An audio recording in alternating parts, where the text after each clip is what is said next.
What if this moment right now has already happened? Not just something similar, not a faint echo of the past, but this exact scene with your eyes moving across these words, the same thoughts circling your mind, the same air filling your lungs. The theory of eternal recurrence suggests that existence is not a straight line, but a cycle, repeating endlessly, down to the smallest detail. It means you've lived this life before, exactly this way, and you will again. The question is not whether it's true, but how it feels to know you might be trapped inside it. You imagine time as an arrow, flying forward in a straight and unforgiving line. Birth, growth, decline, death.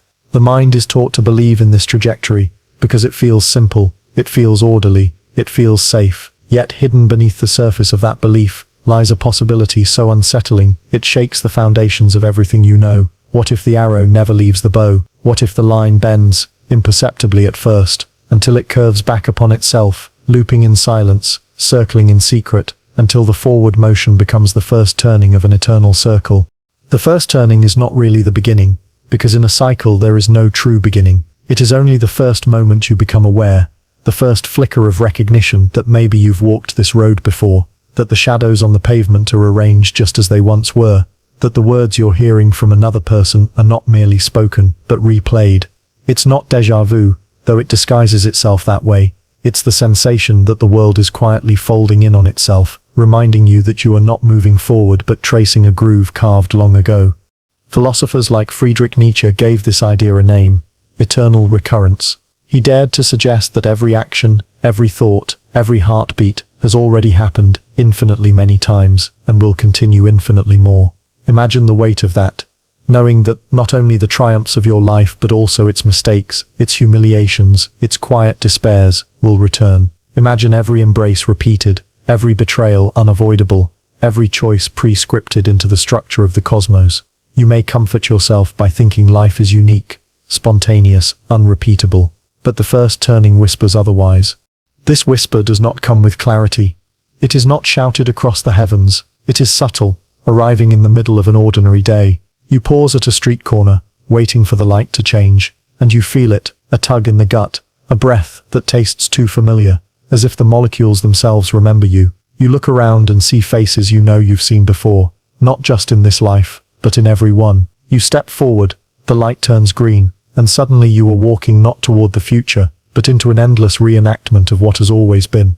The first turning is disorienting, because it dismantles the illusion of progress. You believed your choices pushed you into new territory, but what if every so-called decision is merely the echo of one already made, countless times? When you raise your hand to wave, when you open your mouth to speak, when you smile or frown or hesitate, it is not the first occurrence. It is the same gesture that has always existed in this place, at this hour, at this precise alignment of stars and atoms. You do not create it, you reenact it. Science, in its colder language, nods to similar patterns. The second law of thermodynamics speaks of entropy, of universes running down into heat death. But physics also toys with cycles, universes collapsing and expanding again, time re-stretching itself endlessly. Some cosmologists argue that the Big Bang might not have been the first, but simply one in an infinite series of bangs and collapses, like a lung inhaling and exhaling forever. If the universe itself breathes in repetition, why not your life within it? Why not the conversations you are destined to repeat, the heartbreaks you are destined to relive, the joys that never truly end because they never truly begin? The first turning asks a brutal question. If you must live this moment again exactly as it is, would you embrace it or recoil? Nietzsche sharpened this into a test. If the demon came to you and said, "This life as you live it now, you will live again and again for eternity," would you curse it or would you rejoice? Would you collapse under the weight of the eternal or stand tall, declaring yes to every repetition, even the painful ones? It is tempting to answer philosophically, to say you would find meaning in the endless loop, but the truth is heavier. In the silence of your own mind, you wonder how many times have you already had this thought? How many times have you read these very words, under the same light, with the same pulse beating in your wrist? If this is the 100th time, the 1000th, the millionth, what does it mean to be here now? Perhaps the first turning is not the discovery of recurrence, but the recurrence itself, you realizing again and again that you've realized this before. Still, there is a strange comfort buried in this terror. If the loop is real, nothing is wasted. The laughter you once thought was lost returns eternally. The touch of a loved one is not gone. It is guaranteed to happen again. Even your mistakes are not singular condemnations, but rehearsals in a play without end. The first turning reminds you the script is permanent, but within the permanence lies an odd kind of immortality. And so, you find yourself at the edge of a paradox. You crave freedom, but freedom may not exist if everything is already decided. You crave novelty, but novelty may be impossible if everything repeats. Yet, in this paradox lies the essence of being alive, the chance to say yes or no to the cycle, even though the cycle ignores you, to live as though you choose, while suspecting the choice was always chosen. The first turning is not the last. It is only the opening door, the slow recognition that life is not a line but a circle, and as you step across its threshold, you cannot help but feel the chill of recognition, that this too has happened before, exactly this way. You wake one morning, and everything feels slightly doubled. The sound of the kettle boiling is familiar in a way that unsettles you, as if you've heard it not just yesterday but centuries ago. The face in the mirror is not only your own, but also the reflection of countless others, all stacked behind the glass, repeating every smile and every frown in unison. This is the essence of the mirror life, not a metaphor for vanity, but a realization that every gesture you make is mirrored across time, endlessly, as though existence itself were a hall of reflections you cannot escape. The mirror does not lie, but it does distort. You stand before it and believe you see yourself, yet what you see is only an image, reversed, flattened, incomplete. In the same way, when you sense that life is repeating, you are only glimpsing the reflection of the cycle, not its true shape. The world around you becomes uncanny. Conversations feel rehearsed, choices predetermined. A laugh from a stranger lands too perfectly in rhythm, like a line of dialogue you already know. You try to shake it off as coincidence, but coincidence itself is the language of recurrence. Ancient myths whispered about this duplicity. In Hindu cosmology, the wheel of samsara spins endlessly, binding souls to birth and rebirth, mirroring one life into the next. In the Tibetan Bardo Thodol, what you see after death is not heaven or hell, but your own mind reflected back at you, magnified and inescapable. Even in Western thought, Plato described the world of appearances as shadows cast on a wall, each thing we encounter being only a reflection of a deeper, eternal form. To live the mirror life is to accept that what you touch, feel, and believe to be real is perhaps just the reflection of something already lived, already known, already done. The unsettling part of the mirror life is not just the sense of repetition, but the suspicion that you are powerless to break it. A reflection cannot step out of the glass and decide to be something new. It mimics you relentlessly, no matter how much it might wish otherwise. And so the theory of eternal recurrence frames you not as a free agent, but as a mirrored self, doomed to replay what the original, or perhaps the cosmos itself, has already ordained. Think about the last time you felt déjà vu, that flicker of recognition, that eerie certainty that you've already stood in this room, already spoken these words, already felt this shiver of recognition. Most people dismiss it as a brain glitch, a misfire of memory. But what if déjà vu is not an error, but a reminder, a fracture in the mirror through which you glimpse the truth, that the loop is real, that the moment is not new, that you are once again standing inside the same reflection. Science offers metaphors that blur into philosophy. Physicists speak of symmetry, of particles that behave like mirrored twins, flipping spins and charges yet obeying identical laws. The equations of motion often run just as smoothly backward as forward, suggesting that time itself is a mirror. Neuroscience adds another layer. The brain's mirror neurons fire not only when you act but when you watch someone else act, binding your experience to theirs. What if consciousness itself is a mirror, reflecting and re-reflecting not just others but your own past selves across infinite cycles? The mirror life becomes heaviest when you face your mistakes. Imagine standing at the glass and seeing not one error, but every repetition of it, stacked endlessly. Every harsh word spoken, every chance missed, every betrayal, not just once but again and again, each time mirrored back to you. Can you bear to see it reflected eternally? Or do you find in it a strange consolation, that if joy returns endlessly, then so too does sorrow, and perhaps they balance each other in the mirror's frame? Nietzsche's test of eternal recurrence echoes here again.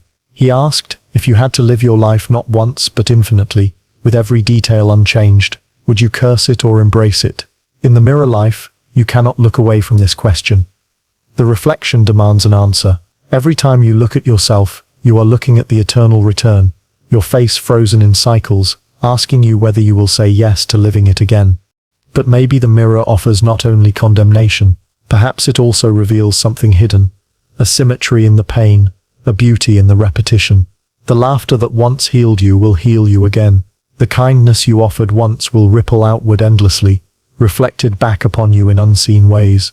Even the small moments, sipping tea, hearing rain tap against a window, feeling the warmth of another's hand, are not lost. They are eternal in the mirror, waiting for you each time the cycle returns. The mirror life forces you to confront both terror and wonder. Terror, because you cannot escape its reflection. Wonder, because the reflection means nothing is ever gone. Every goodbye is also a guarantee of reunion. Every ending carries the seed of a beginning that already happened. The mirror life tells you you are not simply living once, you are reliving, infinitely. A life so vast it bends back upon itself, a reflection without end. And as you step away from the mirror, you carry its truth with you. Each breath is doubled, each step is echoed, each thought is not merely yours, but also the thought of every you who has ever lived before, standing in the same place, staring into the same reflection, asking the same question, is this the first time, or the millionth? The mirror gives no answer, only the certainty that you will ask again. You walk down a road, and suddenly feel as though you've been here before, not once, not twice, but endlessly. The cracks in the pavement, the angle of the shadows, even the sound of your shoes seem too rehearsed. It isn't déjà vu anymore, it is recognition of the infinite, loops without end. This is the sensation that life itself is a closed circuit, not a line that vanishes into the unknown, but a track that turns back upon itself, demanding you trace the same path again and again. The idea of loops has haunted human thought for millennia. The Ouroboros, the serpent devouring its own tail, appears in Egyptian and Greek mythology as the symbol of recurrence, a universe that sustains itself by repeating. Hindu philosophy describes kalpas, vast cycles of creation and destruction, where gods themselves are caught in loops that stretch beyond imagination. Even the Mayans carved time into circular calendars, insisting that beginnings and endings are only illusions. Each culture sensed it, the truth that nothing is final, that every step circles back. Yet the loop is more than myth. It is also etched into the sciences that shape our view of reality. Electrons orbit nuclei in repeating paths. Galaxies whirl in spirals, the seasons rotate in endless cadence. Even our sleep is governed by cycles, REM and deep sleep repeating like the ticking of a cosmic metronome. To live is to loop, whether or not you notice. Your breath is a loop. Inhale, exhale, repeat. Your heartbeat is a loop. Contraction, release, contraction again. The body itself is a clock wound into repetition, and so it should not be surprising that the life inside it follows the same pattern. Philosophy presses the question further. If you are destined to live every detail of your life infinitely, then what is freedom? You might think freedom is the ability to choose, but if the loop repeats without alteration, then every choice is the same choice. Returning eternally, you do not choose once. You choose forever. Every time you lift a glass of water, you are lifting it not for the first time but for the infinite time. The loop does not allow improvisation. It demands obedience to the script already written into the structure of time. And yet, there is another way to look at it. If every action is repeated infinitely, then even the smallest kindness resonates forever. A smile offered today is not a fleeting thing but an eternal gesture, echoing through every cycle. In the same way, cruelty is never temporary. The harsh word spoken once is spoken forever. Loops without end make you accountable in a way linear time never could. There is no moving on, no leaving behind. Everything you do is written in the permanent ink of recurrence. The human mind struggles with this idea because it craves progress. We want to believe in goals, in journeys that move forward, in stories that end with transformation. But if life is a loop, there is no final chapter, no closing line. You will always return to the beginning, not because you failed, but because beginnings and endings are illusions created by limited perception. Imagine reading a book, not from start to finish, but in a circle, each chapter returning seamlessly to the first. At first it feels maddening, but eventually you realize the story is not about reaching an end. It is about the rhythm of return. This rhythm reveals itself in ordinary moments. Think of your daily routine, waking, eating, working, resting. How often does one day blur into another, indistinguishable except for small details? Loops without end make the ordinary profound. For what you dismiss as routine is actually the pattern of eternity. You complain about monotony, yet the monotony may be the essence of existence itself. The loop teaches you to look closer at repetition, to see beauty in cycles instead of seeking escape from them. Nietzsche sharpened this concept into a challenge. Could you love your life so much that you would wish to live it again, infinitely, exactly as it is? This is the heart of amor fati, the love of fate. If the loop cannot be broken, the only freedom lies in affirmation. To say yes to the loop is to find joy not in novelty, but in recurrence, to bless the circle rather than curse it. Most cannot bear this weight. They long for escape, for an exit from the eternal spiral. But what if escape is the illusion, and endurance is the truth? Consider also the possibility that loops exist not only in time but in consciousness.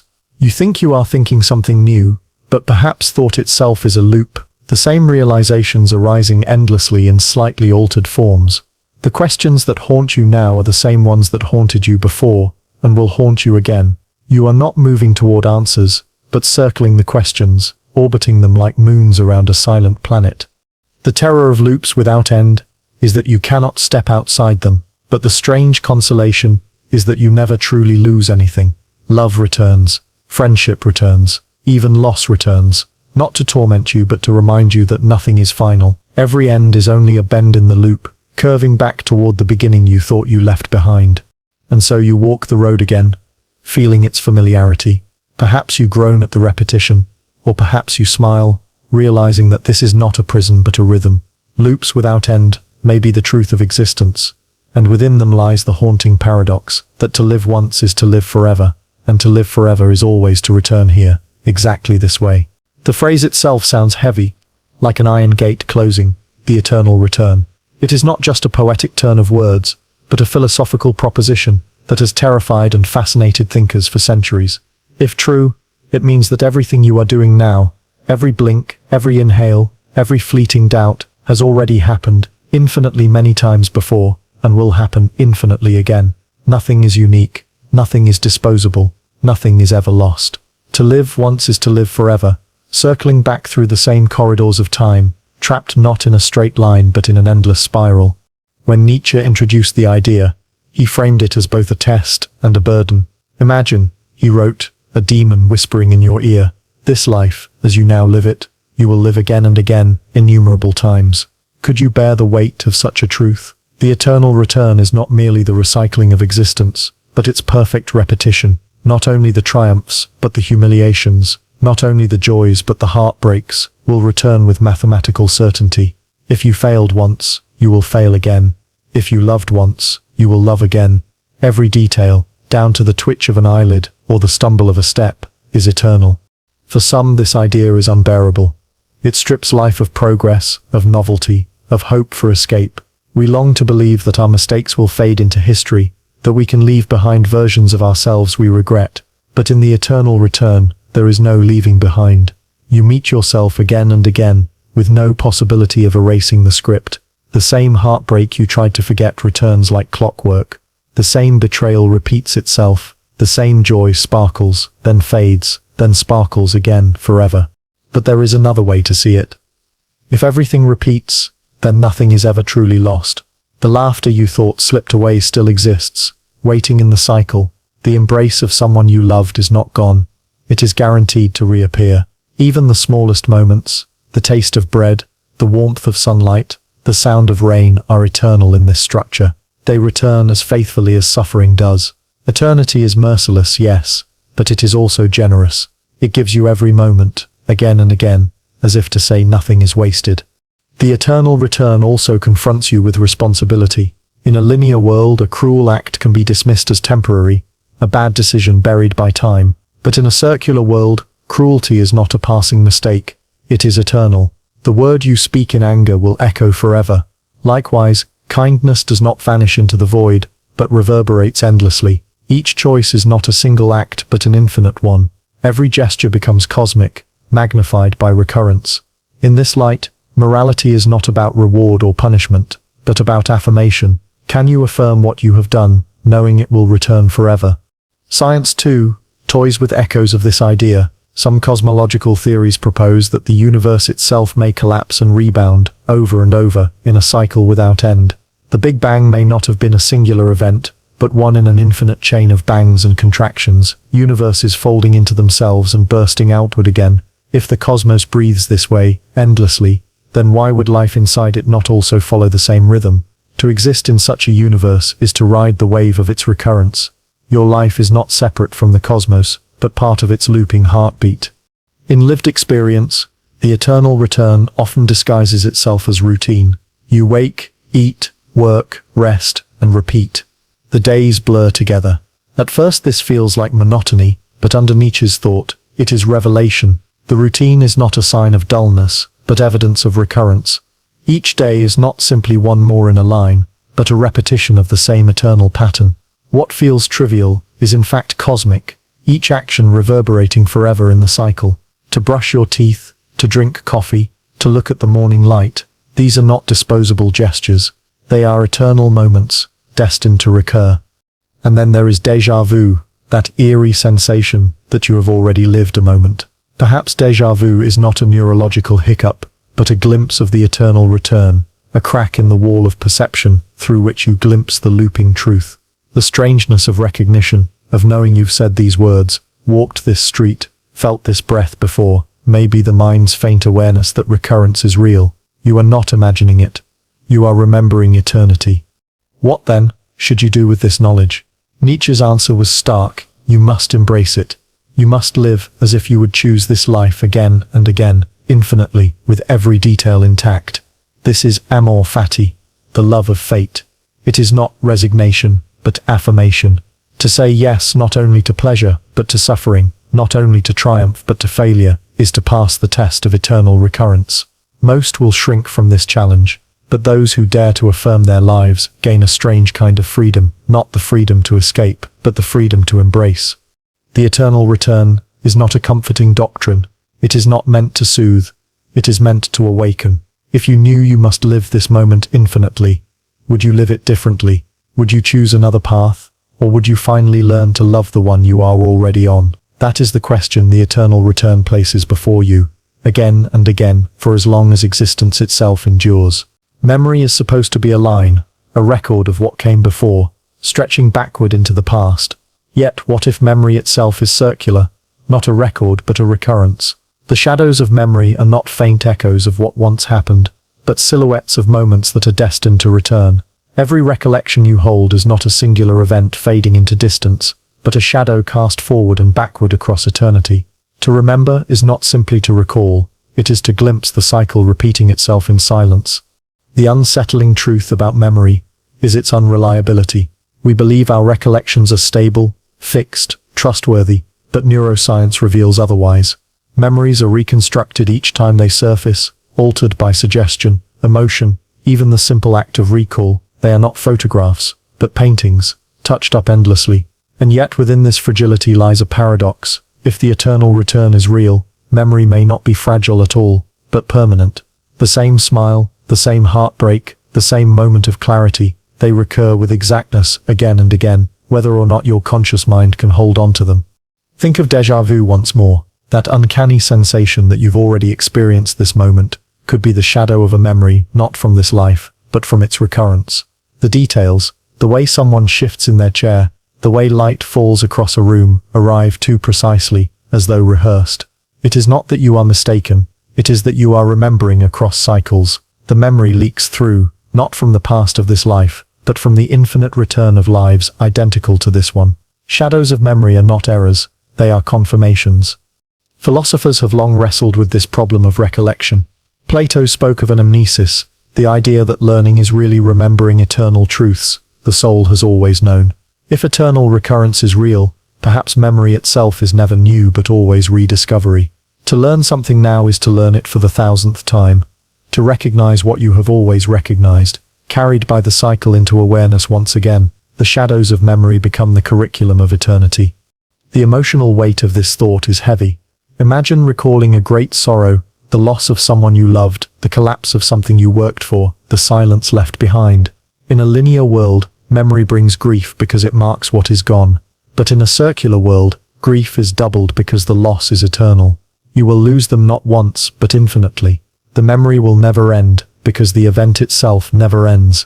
Each time the cycle turns, the shadow falls again. And yet there is comfort woven into the terror.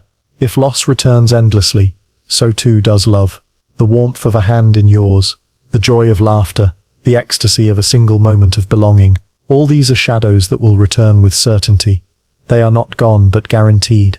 The memory you hold now is a promise of recurrence. Even in pain you glimpse the mercy. Every joy will be reborn, just as every sorrow will reappear. The shadows of memory are double-edged, carrying both despair and hope. Science echoes this in subtle ways. The brain's synapses fire in loops, circuits repeating signals in patterns. Long-term memory itself is sustained by repetition, by neurons firing together until they carve paths that become permanent. The mind is built on cycles, rhythms, loops that mirror the cosmos. In this structure it makes sense that memory feels like recurrence, because it is. Each memory is not a static image, but a looping pattern, replaying itself until it becomes indistinguishable from eternity. This raises the question, if every memory is eternal, can you change it? Can you alter what will happen if the cycle demands it return? The theory answers, no, you cannot change the memory. You can only change your relationship to it. To curse it is to curse forever. To bless it is to bless forever. The shadows of memory force you into confrontation. Will you embrace the cycle, or fight against it in vain? Nietzsche would insist that affirmation is the only path. To say yes to every memory, even the painful ones, is to rise above despair, to recognize that every humiliation, every triumph, every ordinary day must recur, and yet to love them anyway. This is the strength of amor fati. The shadows of memory are not meant to be fled from, but embraced as necessary reflections of eternal life. And so, when you remember, you are not simply recalling the past. You are watching the shadow of eternity pass over you. You are glimpsing the inevitable return of what has always been. Memory is not fragile at all. It is eternal, because the cycle is eternal. Every thought you hold now, every recollection you revisit, is a thread in the fabric of recurrence. You are not remembering once. You are remembering forever. Breathing is the simplest act of life, so natural that you rarely notice it. Inhale, exhale, again and again. Yet in its rhythm lies a profound truth.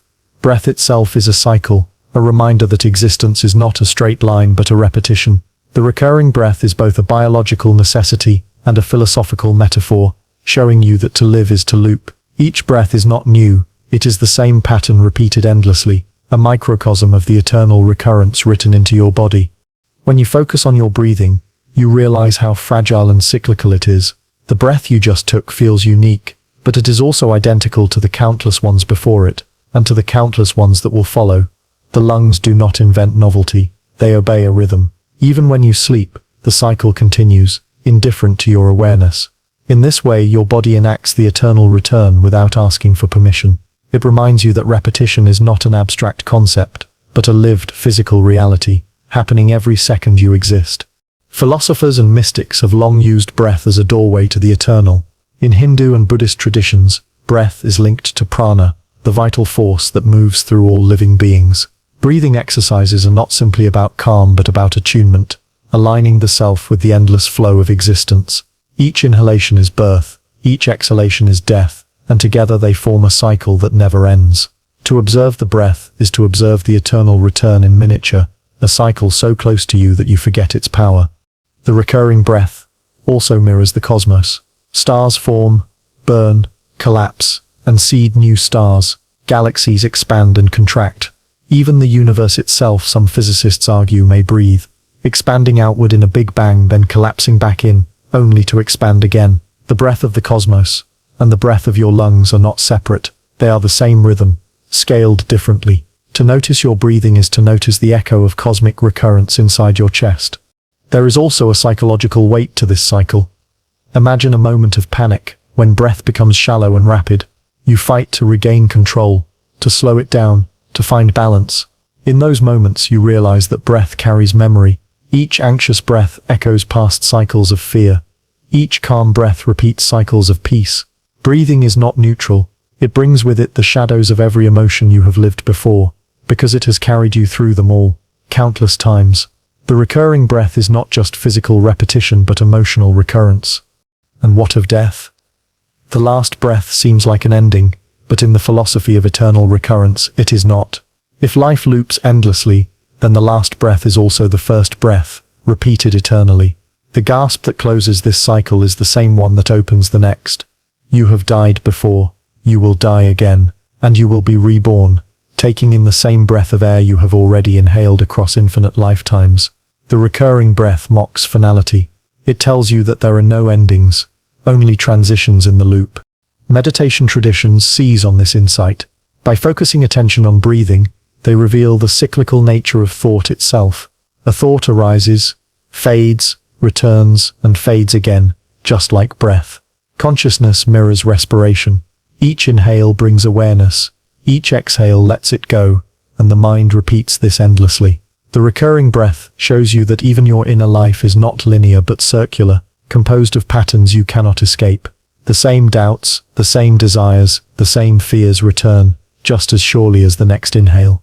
Nietzsche's challenge, to affirm life as it repeats eternally, takes on a new dimension here. Can you affirm not only the great events of your life, but also the smallest ones, like a breath? Can you say yes to each inhale and each exhale, knowing you will live them again, infinitely? The recurring breath strips the idea of recurrence down to its most basic form. If you cannot affirm a single breath, how can you affirm a lifetime? But if you can say yes to a breath, then perhaps you can say yes to eternity. There is beauty hidden in this simplicity. The breath you are taking right now has already been taken infinite times. It is not wasted. It is eternal. Every sigh, every laugh, every quiet inhalation before sleep is written into the cycle forever. To notice the recurring breath is to notice that life itself is a repetition, and that within repetition lies both the terror of inevitability and the comfort of continuity. And so you breathe, again and again. Perhaps you groan at the monotony, or perhaps you marvel at the miracle that such monotony sustains you. The recurring breath does not need you to understand it. It only asks you to live it. And as you exhale now, you might recognize something haunting. This is not the first time, and it will not be the last. This breath has always been here, waiting for you, exactly this way. Destiny is usually imagined as a line pointing forward, a fixed direction pulling you toward an inevitable end. But in the theory of eternal recurrence, destiny is not a line at all. It is a reel of film looping endlessly, the same scenes replaying with flawless precision. What you call fate is not a single journey into the unknown, but the rewinding of what has already unfolded, spooled back onto itself, so that the movie of your life begins again, frame for frame, detail for detail. Destiny does not vanish into the future. It rewinds, endlessly. To think of destiny this way is to confront a profound disorientation. You believed that your choices, your struggles, your triumphs mattered, because they pushed you somewhere new. But if destiny rewinds, then there is nothing new at all. Every heartbreak has already broken you countless times. Every success has already lifted you countless times. Even this thought, this very awareness that perhaps you've lived this moment before, has returned to you endlessly. Destiny is not discovery, it is repetition. Ancient myths hinted at this strange truth. In Hindu cosmology, time is cyclical, ages repeating endlessly, civilizations rising and falling in patterns carved by eternity. The Greeks told stories of the fates, spinning, measuring, and cutting the threads of life. But what if those threads do not end when cut? What if they are tied back together, rewound, and spun again? In Norse myth, Ragnarök, the great destruction, is followed not by nothingness but by renewal, the world starting again in a cycle that never breaks. Destiny is not linear in these stories. It is circular, eternally rewinding. Science offers metaphors that echo this. DNA, the code of life, is written in spirals that repeat, carrying the same instructions across countless generations. The orbits of planets around stars follow repeating patterns, rewinding across cosmic calendars.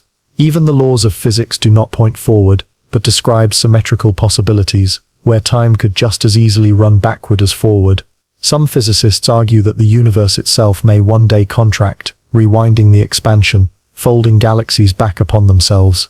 Destiny, in this vision, is not a march into the unknown, but a rewinding of what already is. What does this mean for your personal life? It means the mistakes you regret are not singular, they are eternal. That cruel word you spoke, that door you closed, that moment of hesitation, all of them will be rewound and replayed forever. The horror lies in knowing you cannot undo them, not because they are fixed in memory, but because they are fixed in recurrence. You will always hurt, always falter, always stumble, because destiny requires you to repeat. And yet, there is consolation here too. If every mistake is eternal, then so is every kindness. The smile you offered to a stranger is rewound endlessly. The moments of love you shared are not gone but returning, again and again. The warmth of connection, the beauty of creation, the joy of laughter, these too are eternal. Destiny rewound means you are never without them, even if you forget. They are always waiting in the loop, guaranteed to return. Nietzsche sharpened this into a challenge. Could you embrace your life, knowing it will return infinitely? Could you say yes to destiny, not once, but forever? This is the heart of amor fati, the love of fate. To affirm your destiny when it moves forward is difficult enough. To affirm it when it rewinds again and again is almost unbearable. And yet, to love fate is to bless the rewind, to see not punishment but promise in the endless replay of your life.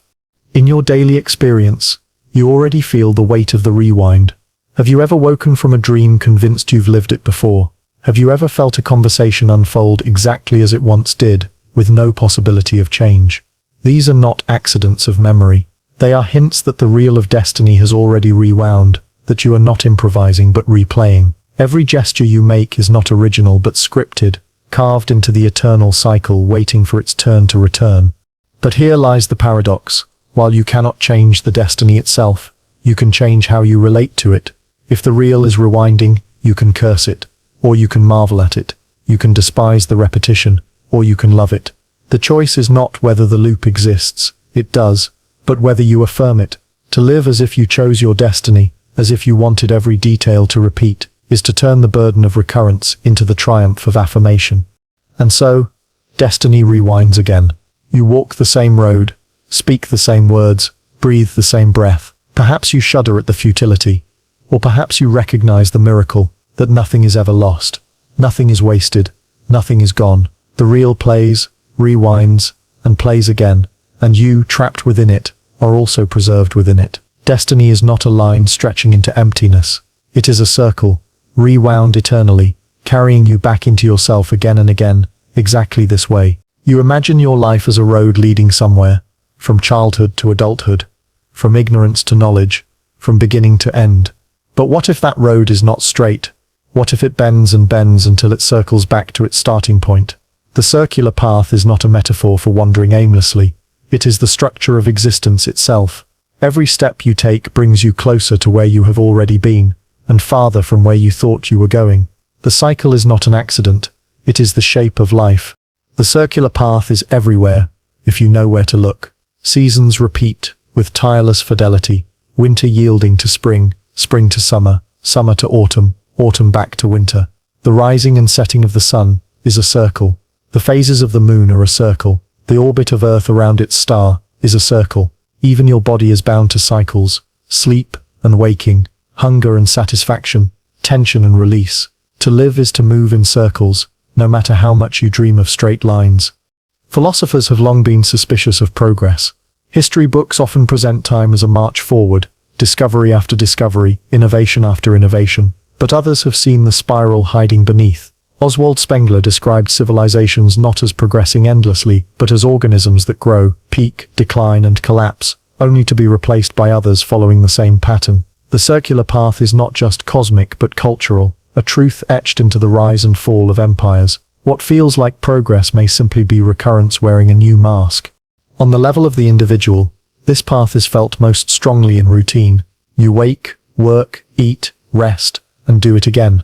At first you despise the repetition, but eventually you recognize that the repetition is the essence of living. Without circles there would be no rhythm, no structure, no pattern to hold your life together. Even the beating of your heart is circular. Contraction, release, contraction again. Without the circular path, there is no life at all. Yet the theory of eternal recurrence adds a heavier weight. It suggests that these circles are not just patterns within one lifetime, but patterns repeating across infinite lifetimes. The breakfast you eat tomorrow is the same one you've eaten countless times before. The conversation you dread having is already inscribed in eternity, destined to return with flawless precision. Every embrace, every sorrow, every decision is already traced along the circular path, waiting to recur. The circle is not a metaphor, it is the architecture of reality. This can feel like a prison. To walk in circles is to never escape, never progress, never arrive anywhere new. You may long for linearity, for the hope that each step leads you forward, away from mistakes, toward redemption. But the circular path denies this comfort. There is no escaping the mistakes, because they wait for you at the next turn, just as they did at the last. You cannot leave behind grief or failure. They stand ahead of you, the same as behind you. And yet, the circular path can also be a sanctuary. If joy returns eternally, then you are never truly without it. The laughter of a child, the warmth of a summer night, the tenderness of love, these will recur. They are woven into the path and cannot be erased. You may lose them in one moment, but the cycle guarantees their return. To walk the circle is to carry with you the certainty that nothing is ever lost forever. Nietzsche urged that the only way to endure this path is to embrace it. His amor fati, love of fate, demands that you bless the circle, not curse it. To live as though you would choose the repetition, not only once but infinitely, is to rise above despair. If you can say yes to the circular path, even in its suffering, you transform recurrence from punishment into affirmation. You do not walk the path unwillingly, you dance upon it. Consider how this applies in the smallest of ways. The sip of water you take now will return. The sigh you breathe tonight will return. Even the weariness you feel in routine will return. Each detail is a thread in the circle, and each thread is eternal. The circular path reminds you that nothing is trivial. Every action reverberates, because every action will recur. And so, you walk the circle again. Perhaps you groan at the futility, or perhaps you smile at the rhythm. The circular path is not meant to free you from repetition, but to reveal its inevitability. To walk it consciously is to awaken. To love it is to affirm life itself. And when you realize you've taken this step before, exactly this way, you finally understand the path is not leading you somewhere else. It is leading you back to yourself, eternally. There are hours in your life that feel strangely heavy, as if they have already been lived before. You look at the clock, see its hands settle on a familiar place, and something in you whispers, this is not new. The hour itself feels like a shadow of countless others, a moment that has returned exactly as it was. In the theory of eternal recurrence, this is not coincidence or illusion. The same hour is literal, the same hour repeated eternally, down to every tick of the clock, every breath you take within it, every thought that crosses your mind. The clock is a strange device, because it does not measure progress, but repetition. 12 o'clock returns after 12 hours. The cycle of day and night is not a line leading anywhere, but a wheel turning ceaselessly. Even as you believe you are moving forward in time, the clock insists that you are circling back, always returning to the same numbers, the same divisions, the same rhythm. To live by the clock is to live by recurrence, whether you recognize it or not. Philosophers have long noticed this illusion. Augustine once wrote of time as something slippery, always flowing, always vanishing, yet paradoxically always repeating. In Eastern traditions, the cycle of hours was never just about measuring time, but about linking human activity to cosmic rhythm. Certain hours for prayer, others for work, others for rest, all repeating endlessly. The recognition is clear. The same hour will always come again, whether you want it or not. Psychology, too, notices the loops of hours. Circadian rhythms govern your body, sleepiness rising and falling, hunger arriving, attention waxing and waning. These cycles are not under your control. They are inscribed into you. Each day you wake not because of freedom, but because the cycle insists. Each night you sleep not because you choose, but because you are caught in the return. The same hour of fatigue, the same hour of clarity, the same hour of hunger, all of them recur, faithful as the sun. But eternal recurrence takes this further. It insists that not only the rhythm of hours repeats, but the very details of them. The coffee you sip at 8 in the morning is the same coffee in every cycle. The frustration you feel at noon traffic is the same frustration across eternity. The quiet moment before midnight, when the world seems to soften into silence, is the same quiet moment you have always known, and always will. The same hour is not symbolic, it is literal, you are trapped within it. At first, this realization feels suffocating, to know that every hour of your life will return, unchanged, forever. is to feel the weight of eternity pressing into the smallest details. Even boredom is eternal. Even impatience is eternal. The hour you waste scrolling through distractions will return endlessly, mocking you with its repetition. The burden of recurrence is not only in the great events of your life, but in the mundane hours that seem insignificant, because nothing is insignificant in eternity. And yet, there is another side. If every wasted hour returns, so too does every treasured one. That golden afternoon, when everything felt aligned, when laughter came easily, when love was near, that hour is eternal. You do not lose it, even if you believe you have. It will return, again and again, the same sunlight, the same voices, the same joy, all guaranteed by the circle of recurrence. The same hour is both curse and gift, both trap and promise. Nietzsche's challenge strikes here with its sharpest edge. Can you affirm not only the grand sweep of your life, but also each hour of it? Can you say yes to the hour of loneliness, yes to the hour of struggle, yes to the hour of ecstasy, knowing each will return infinitely? To love your life is not to love it in general, but to love it in detail, to embrace even the same hour you once wished would pass. Amor fati demands nothing less. In your daily life, you already sense this. How often do you glance at the clock and feel haunted, as if you've seen that time before? How often does a certain hour of the day carry a strange mood, as if repeating itself in spirit as well as number? These are not accidents. They are reminders. The same hour has come back, exactly as it must, and exactly as it always will. And so you live it again, the same hour, with the same heartbeat, the same thoughts, the same breath. You might resist it, or you might embrace it. But whether you curse or bless it, the truth remains. The clock will turn, the cycle will close, and the hour you are living now will return to you endlessly, exactly this way. You believe choice is the proof of your freedom, that every decision you make bends the line of your life in a new direction. But if existence is an endless recurrence, then choice is not creation but repetition. The decision you are making now is the same one you have made before, the same one you will make again, eternally. To choose is not to invent the future, it is to reenact what has already been chosen countless times. Choice becomes ritual, an echo in the endless corridors of time. This realization unsettles you. You stand at a crossroads and feel the gravity of freedom, but eternal recurrence whispers that the road you take has already been walked. You cannot choose differently, because you already have. The fork is not new, it is an old circle looping back into view. You feel the weight of this when déjà vu strikes, that uncanny recognition that you have already chosen this path, already spoken these words, already lived this exact hesitation. What you call freedom may be nothing more than the recognition of recurrence. Philosophers have long argued about whether free will exists at all. Determinists claim that every choice is the product of prior causes, stretching back endlessly. Neuroscientists add to this by showing that brain activity predicting a decision occurs before conscious awareness of it. If so, then choice is not freedom but inevitability. Eternal recurrence sharpens this even further. Not only are choices determined, they are eternal. You are not simply acting because of past causes, but because you have acted this way before, infinitely. The repetition of choice erases the fantasy of novelty. And yet, Nietzsche transformed this apparent curse into a test of strength. He asked, if a demon told you that every action you take must recur eternally, would you curse it or bless it? The question is not whether you can change the recurrence. You cannot. The question is whether you can embrace it. Each choice becomes eternal, and therefore carries infinite weight. To raise a hand, to smile, to speak. These are not fleeting acts. They are choices etched into the structure of eternity. Can you affirm them? Think of the choices that haunt you, the word you wish you had not said, the opportunity you let pass, the betrayal you regret. In recurrence, these are not mistakes confined to the past.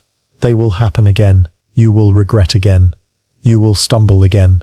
At first, this feels unbearable, but it also reveals a strange equality. Your joys are just as eternal as your regrets.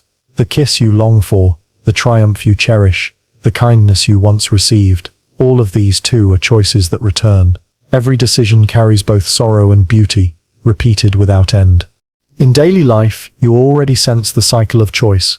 How often do you repeat patterns, fall into the same habits, speak the same phrases, make the same mistakes? You tell yourself you will change, and sometimes you do, but even those changes feel rehearsed, as though they were always meant to happen that way. The repetition of choice is already visible, already written into your routines. Eternal recurrence only magnifies it. showing you that what feels like habit may in fact be the architecture of eternity.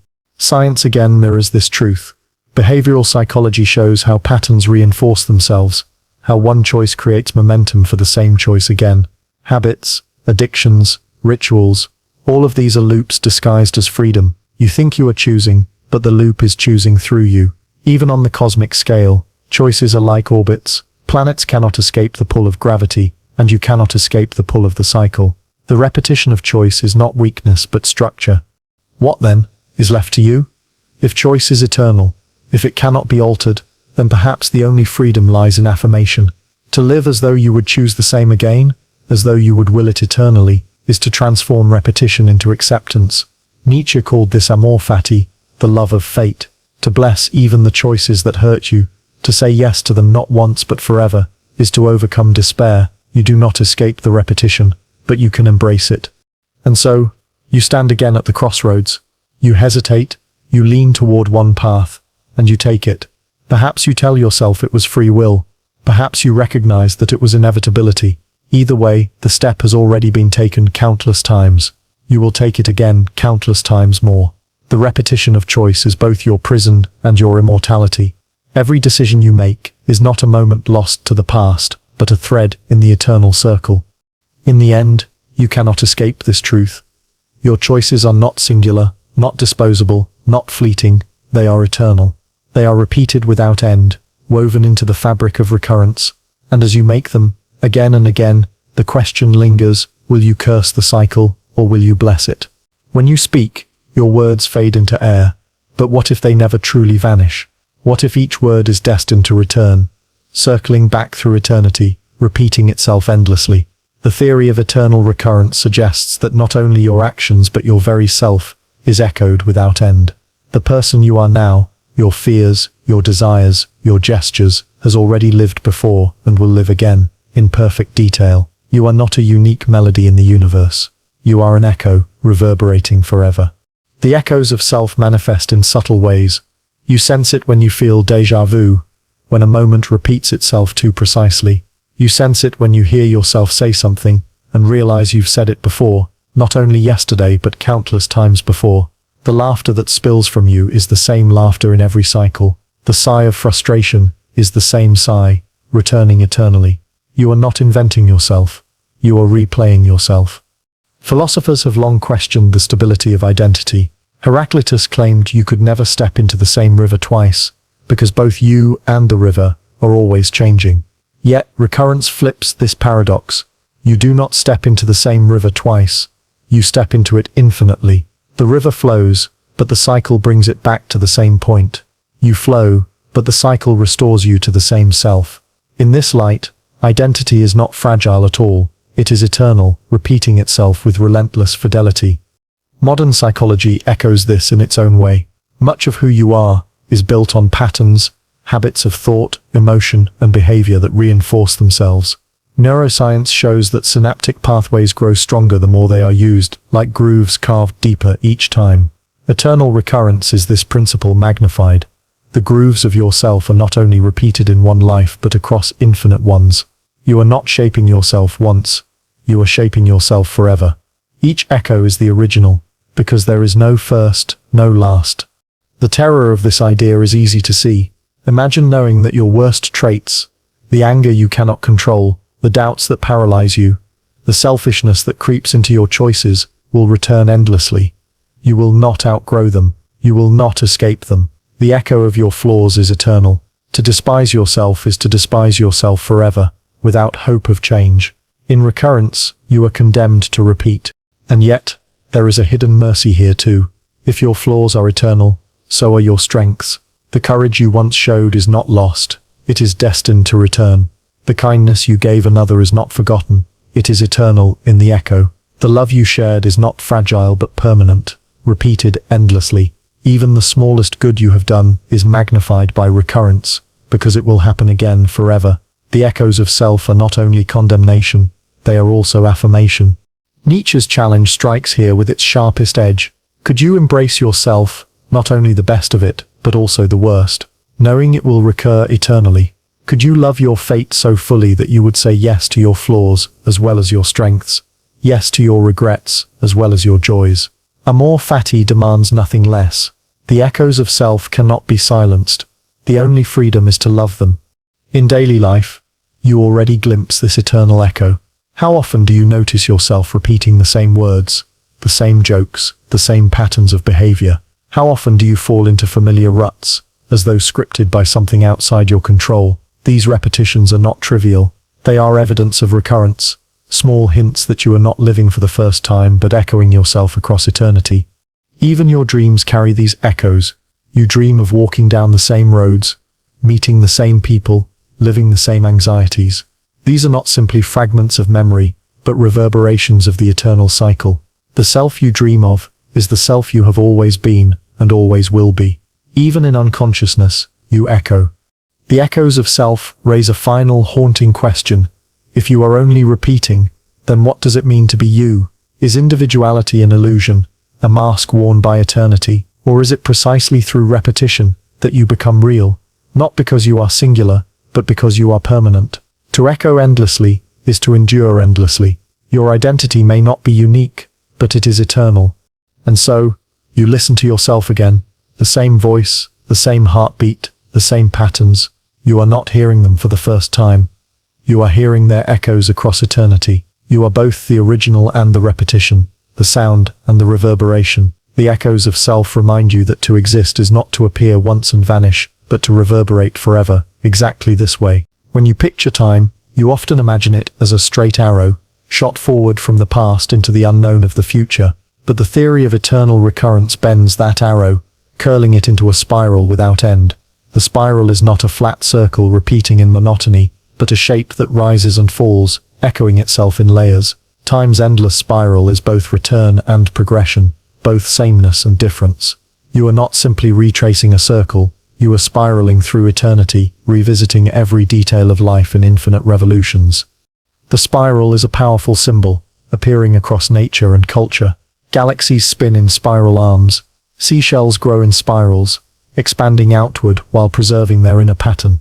DNA itself twists in a double helix, the code of life inscribed in spiraling steps. To live in the spiral of time is to recognize that nothing escapes repetition, but nothing is entirely static either. Each cycle mirrors the last, but from a slightly different vantage. Eternity is not flat repetition, but a spiral staircase, carrying you upward or downward while keeping every step intact. Philosophers have struggled with this duality.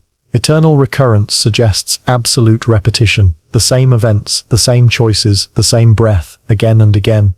But human perception longs for novelty, for change, for growth. The spiral reconciles these opposites. From one perspective, you are repeating yourself exactly. From another, you are experiencing it anew. The moment you are living now is both identical to all its past recurrences and subtly altered by your awareness of it. You climb the same steps, but the view shifts. The spiral also lives in memory. Think of how a memory returns to you, not all at once, but in fragments, circling back, reshaped by the present.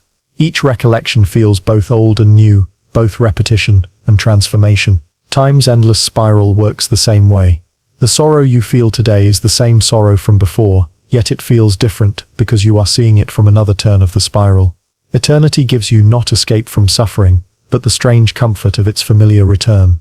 Science too hints at spirals in time. Some cosmological models propose a cyclic universe, expanding outward in a spiral of energy, collapsing and expanding again. Even entropy, the drift toward disorder, may not be final, but part of an eternal spiral of collapse and rebirth. If the cosmos itself spins in recurrence, then your life inside it is part of the same rhythm, endlessly spiraling. You are not separate from the universe's loops. You are one of them. At first, this feels like futility. To spiral endlessly seems like being trapped, unable to break free. But the spiral is not punishment alone. It also preserves. Every joy you have known is inscribed in eternity, waiting for its return. Every gesture of kindness, every spark of laughter, every intimate silence with someone you loved, these are not lost. They circle back. They are guaranteed by the spiral. What you dread returns, yes, but so does what you cherish. Nietzsche's test of recurrence burns brightest here. Can you affirm the spiral, even knowing it carries suffering? Can you love not only the high points of your life, but also the valleys, the repetitions, the mistakes, because they are eternal. To say yes to the spiral is to embrace both the terror of recurrence and its beauty. It is to declare that even if this life must repeat forever, you would live it again, exactly this way. In daily experience, you glimpse the spiral in routines. Morning follows night, week follows week, year follows year. The calendar returns to the same dates, but you are never exactly the same. Birthdays, anniversaries, seasons, all spiral back into your life, familiar yet altered. You feel the déjà vu of recurrence, but you also feel the subtle shift of perspective. Each cycle reminds you that eternity is both repetition and renewal. The spiral also reveals something about identity. You are not a single, fixed self moving forward in time. You are an echo spiraling through eternity, meeting yourself again and again. Each time you arrive, you are both the same and not the same, both repetition and variation. Identity, like time, is endless recurrence shaped in spirals. And so you move through time's endless spiral, step after step, turn after turn, the same and not the same. Perhaps you resist it, longing for escape, or perhaps you embrace it, marveling at its rhythm. Either way, the spiral turns, and you turn with it. Eternity does not ask for permission. It only asks for affirmation. And as you take this step, you realize you have taken it before, and you will take it again, exactly this way. There are moments in life that arrive with uncanny weight, as though they have already happened before. You stop mid-sentence, or mid-step, and the air feels thick with recognition. The details, the light, the sound, the expression on someone's face, align with eerie precision. It is not déjà vu exactly, though it feels close. It is something deeper, a recognition that the moment is not new at all, but a repetition. The familiar moment whispers, "You have been here before, exactly this way, and you will be here again." Philosophy has always wrestled with this sense of return. Nietzsche framed it as eternal recurrence, not similarity, not resemblance, but precise repetition. The familiar moment is not a copy but the original, replayed infinitely. Every detail, from the blink of an eye to the smallest shift of the wind, is inscribed into eternity, destined to recur. What you feel right now is what you have always felt in this moment, and what you always will feel. There is no escape, only return. Science gives subtler confirmations. Neuroscience explains déjà vu as a misfiring of memory, where the present is accidentally processed as a memory. But even this scientific account acknowledges the sensation that the moment feels like recognition, like familiarity. Eternal recurrence takes that sensation seriously, insisting that it is not error but truth. You recognize the moment, because you have lived it countless times. The misfire is not in the brain but in perception, catching a glimpse of eternity's cycle. The familiar moment often arrives in the ordinary, not the extraordinary. It is not usually during great victories or devastating losses, but in quiet, unremarkable instances, waiting at a stoplight, hearing a bird call, reaching for a glass of water. These are the moments that feel eerily familiar, because they are the backbone of recurrence. The ordinary is eternal. What you dismiss as trivial is what returns most faithfully, anchoring you in the rhythm of eternity. This realization is heavy. If every familiar moment is eternal, then monotony itself is eternal. The boredom of routine, the weight of repetition, the feeling that life circles back on itself, all of these are not temporary irritations but permanent structures. To resent them is to resent eternity. To despair over them is to despair forever. The familiar moment becomes unbearable if you insist on novelty. And yet, hidden within it is consolation. If monotony is eternal, so too is joy.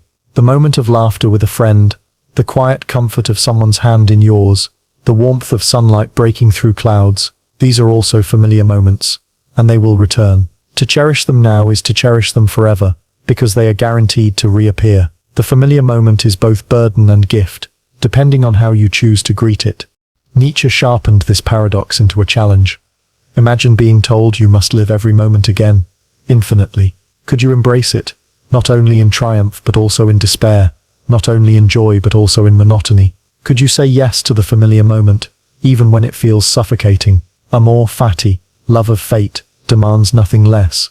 To affirm the familiar moment is to affirm eternity itself. In your daily life, you already live by these repetitions. The way you wake, the way you walk, the way you sigh at the end of a long day, these are familiar not because they are habits, but because they are eternal. The cycle guarantees their return. You feel recognition because recognition is the truth. You are not living for the first time but reliving, endlessly. The familiar moment also reshapes identity. Who you are is not a single self moving forward, but a self inscribed in recurrence. The gestures you think define you, the way you smile, the way you hesitate, the way you comfort, are not chosen once, they are chosen forever. To know yourself is to know your repetitions, the echoes that make you who you are. And so, you stand inside the familiar moment again. Perhaps you resist it, longing for something new, or perhaps you embrace it, recognizing the miracle that even familiarity is eternal. The moment stretches before you, heavy with recognition, and you realize this is not the first time, and it will not be the last. The familiar moment is eternal, and you are living it now, exactly this way. Every journey begins with a first step, or so you've been told, but in the cycle of eternal recurrence, the first step is never truly first. It is always the second, the thousandth, the millionth, a step you have already taken before and will take again, exactly the same. The path before you is not new ground. It is well-worn, traced endlessly by your own feet across the vast spiral of eternity. What you call a beginning is really a return. The second first step is the recognition that all beginnings are repetitions. You sense this truth when you start something new, a relationship, a project, a journey. The excitement feels sharp, but behind it lingers a strange familiarity, as though you already know how it will unfold. You've met this person before, you've tried this path before, you've made this decision before. It is not intuition, it is memory of recurrence. The second first step is both thrilling and haunting, because it reminds you that novelty is an illusion, what seems new is eternal. Philosophy has long circled this paradox. Heraclitus said, you cannot step into the same river twice, because both you and the river are always changing. But eternal recurrence replies, you step into the same river infinitely, because the river itself returns, and so do you. Every first step into its waters is the second first step, repeated across endless cycles. What feels fleeting is permanent. What feels unique is universal. Science mirrors this in its patterns. Think of the orbit of Earth around the Sun. Each new year feels like a beginning, but it is also the same revolution, repeated again and again. Seasons return, not because of chance but because of structure. The first day of spring is not truly new. It is the second first day, the echo of countless others. Even your own body repeats itself.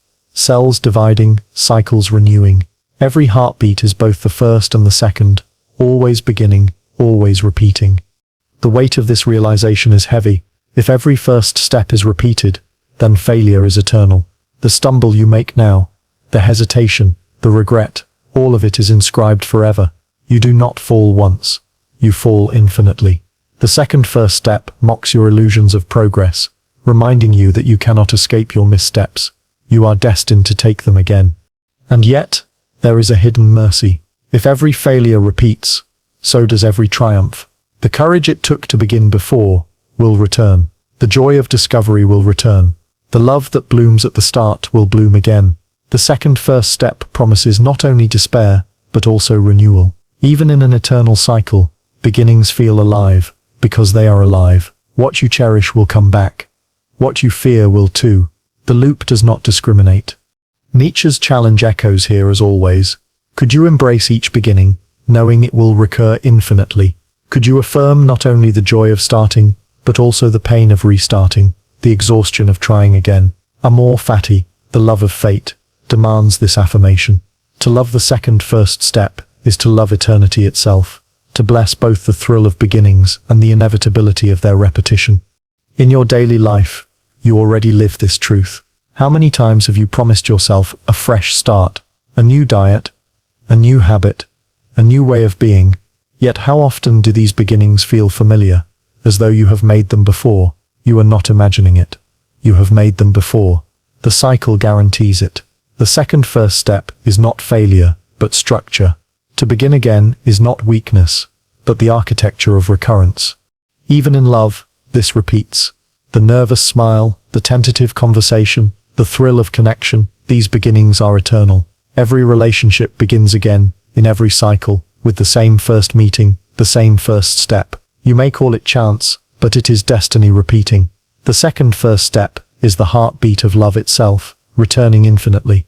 And so, you take it again. The same hesitation, the same excitement, the same step forward. You call it the first step, but deep down you know the truth. It is not the first nor the last. It is the second first step, and you are destined to take it forever, exactly this way. Infinity is not a distant abstraction. It is the weight pressing down on your shoulders, the silence in the room that feels too vast, the endlessness that stretches behind every thought. You imagine infinity as something outside yourself, stars without end, time without boundary, but the theory of eternal recurrence suggests otherwise. Infinity is not something you gaze upon. Infinity wears you. It wraps itself around your life like a garment, binding every choice, every breath, every moment into an eternal pattern. You are not merely living inside infinity, you are its expression. The terror of this thought is immediate. To know that every action you take, no matter how small, is worn by infinity, is to feel the crushing weight of permanence. The sip of coffee, the words spoken in anger, the quiet sigh of contentment, all of these are stitched into eternity's fabric, returning again and again without alteration. Infinity wears you like a thread in its endless tapestry, and there is no slipping free. Philosophers have long sensed this unbearable intimacy. Pascal once confessed that the infinite silence of space terrified him. Nietzsche went further, imagining a demon whispering that your life, exactly as it is, must repeat forever. The challenge was not to escape but to affirm, to say yes to infinity, even as it wears you into eternity. To shrink from it is despair, to embrace it is strength. The burden is the same either way. The only difference is whether you bless or curse it. Science, too, gestures toward this idea. The universe may be finite in matter, but infinite in time, looping through endless cycles of expansion and collapse. Some cosmologists argue that in an infinite universe, every possible configuration of atoms must occur, including you, not once but infinitely. That means there are not only infinite versions of you scattered across space, but also the same version of you, repeating your life endlessly. Infinity does not surround you, it is you lived again and again. You already feel this in the rhythms of your days. How often do you notice yourself repeating the same gestures, saying the same phrases, moving through the same routines? These repetitions are not accidents. They are signs that infinity has already claimed you. You are not improvising. You are replaying. Each familiar moment is proof that infinity is not abstract. It is woven into your body, into your mind, into the grooves of your habits. At first, this realization feels suffocating. To be worn by infinity is to lose individuality, to become one thread among countless threads, destined to repeat. You may crave uniqueness, but recurrence denies it. You may crave novelty, but eternity smothers it. To curse this truth is easy. To accept it is difficult. To love it requires a transformation, a shift from resisting infinity to embracing it. Nietzsche called this shift amor fati, the love of fate. To live as though you would choose every detail of your life to repeat forever, is to accept infinity's garment willingly. You do not tear at its fabric. You wear it with pride.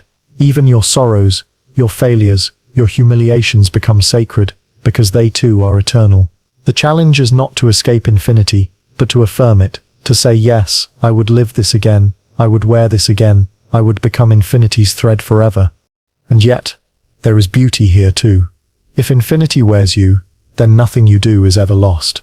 Every act of kindness, every word of love, every moment of joy is eternal, guaranteed to return. Even in despair you are preserved.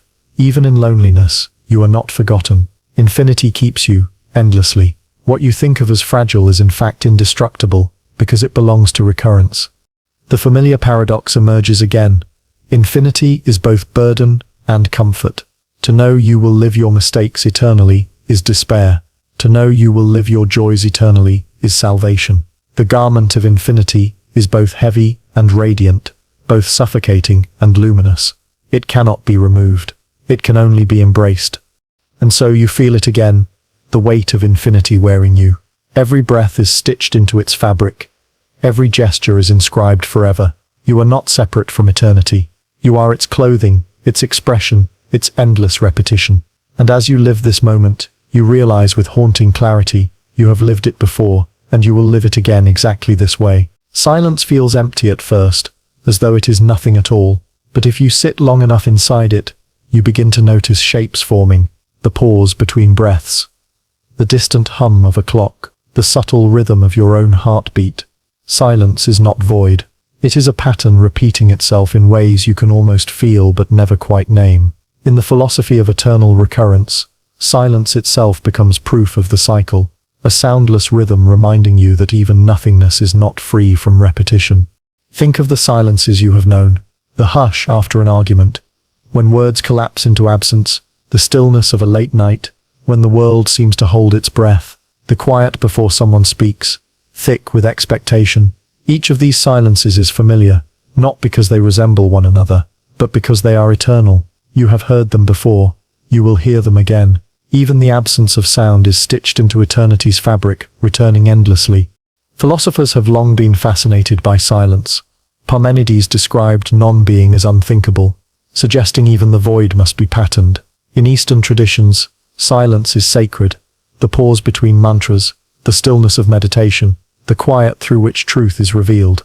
The eternal recurrence deepens this perspective. Silence is not simply sacred but eternal. Every silence you endure has already been endured countless times. Every pause you notice has already stretched across infinite cycles. Science, too, acknowledges patterns in what seems empty.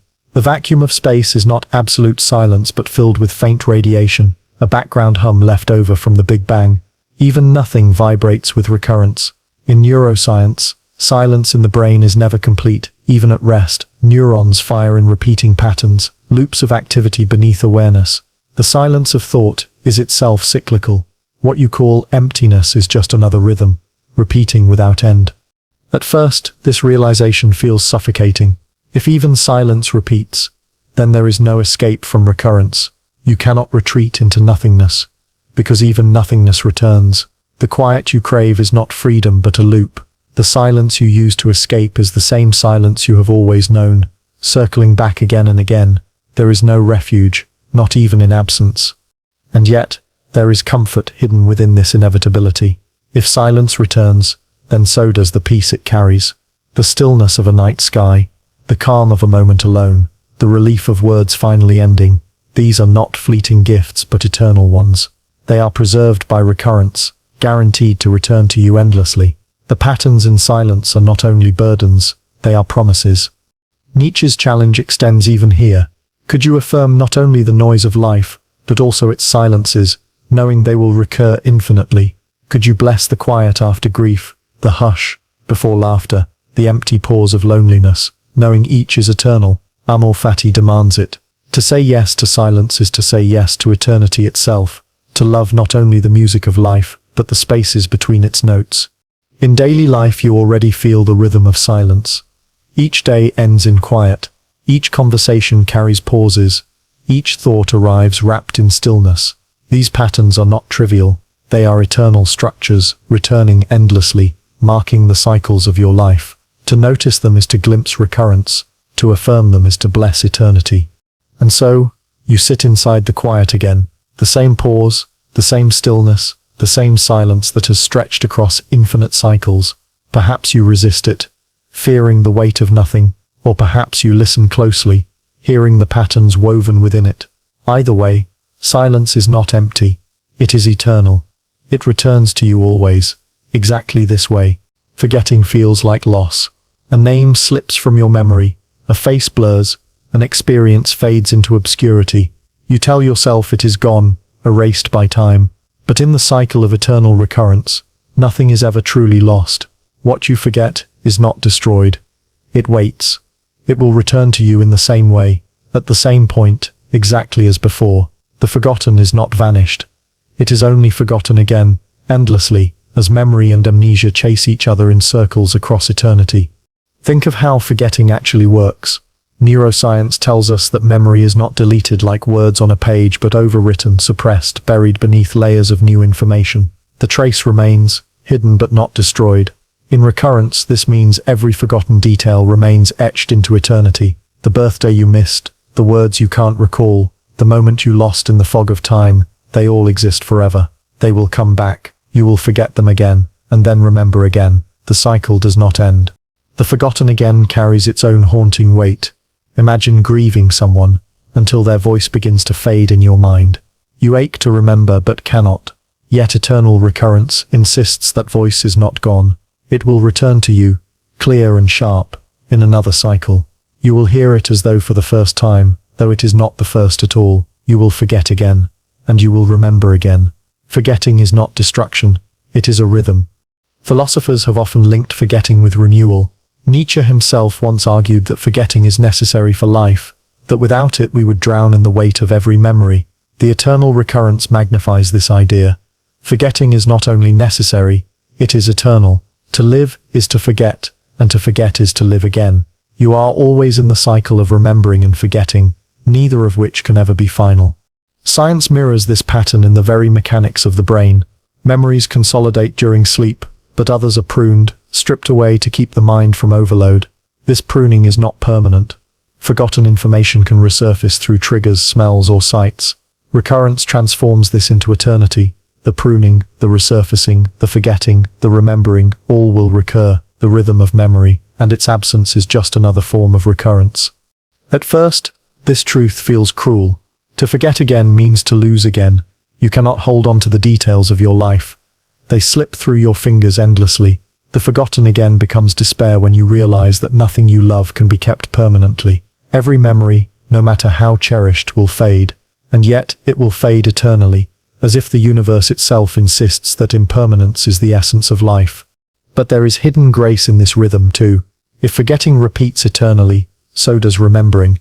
The memory you thought lost will rise again, vivid and alive. The joy you thought gone will return. Even the lessons you forget will come back, and you will learn them again. Forgetting is not erasure, but pause. It is part of the cycle that guarantees return.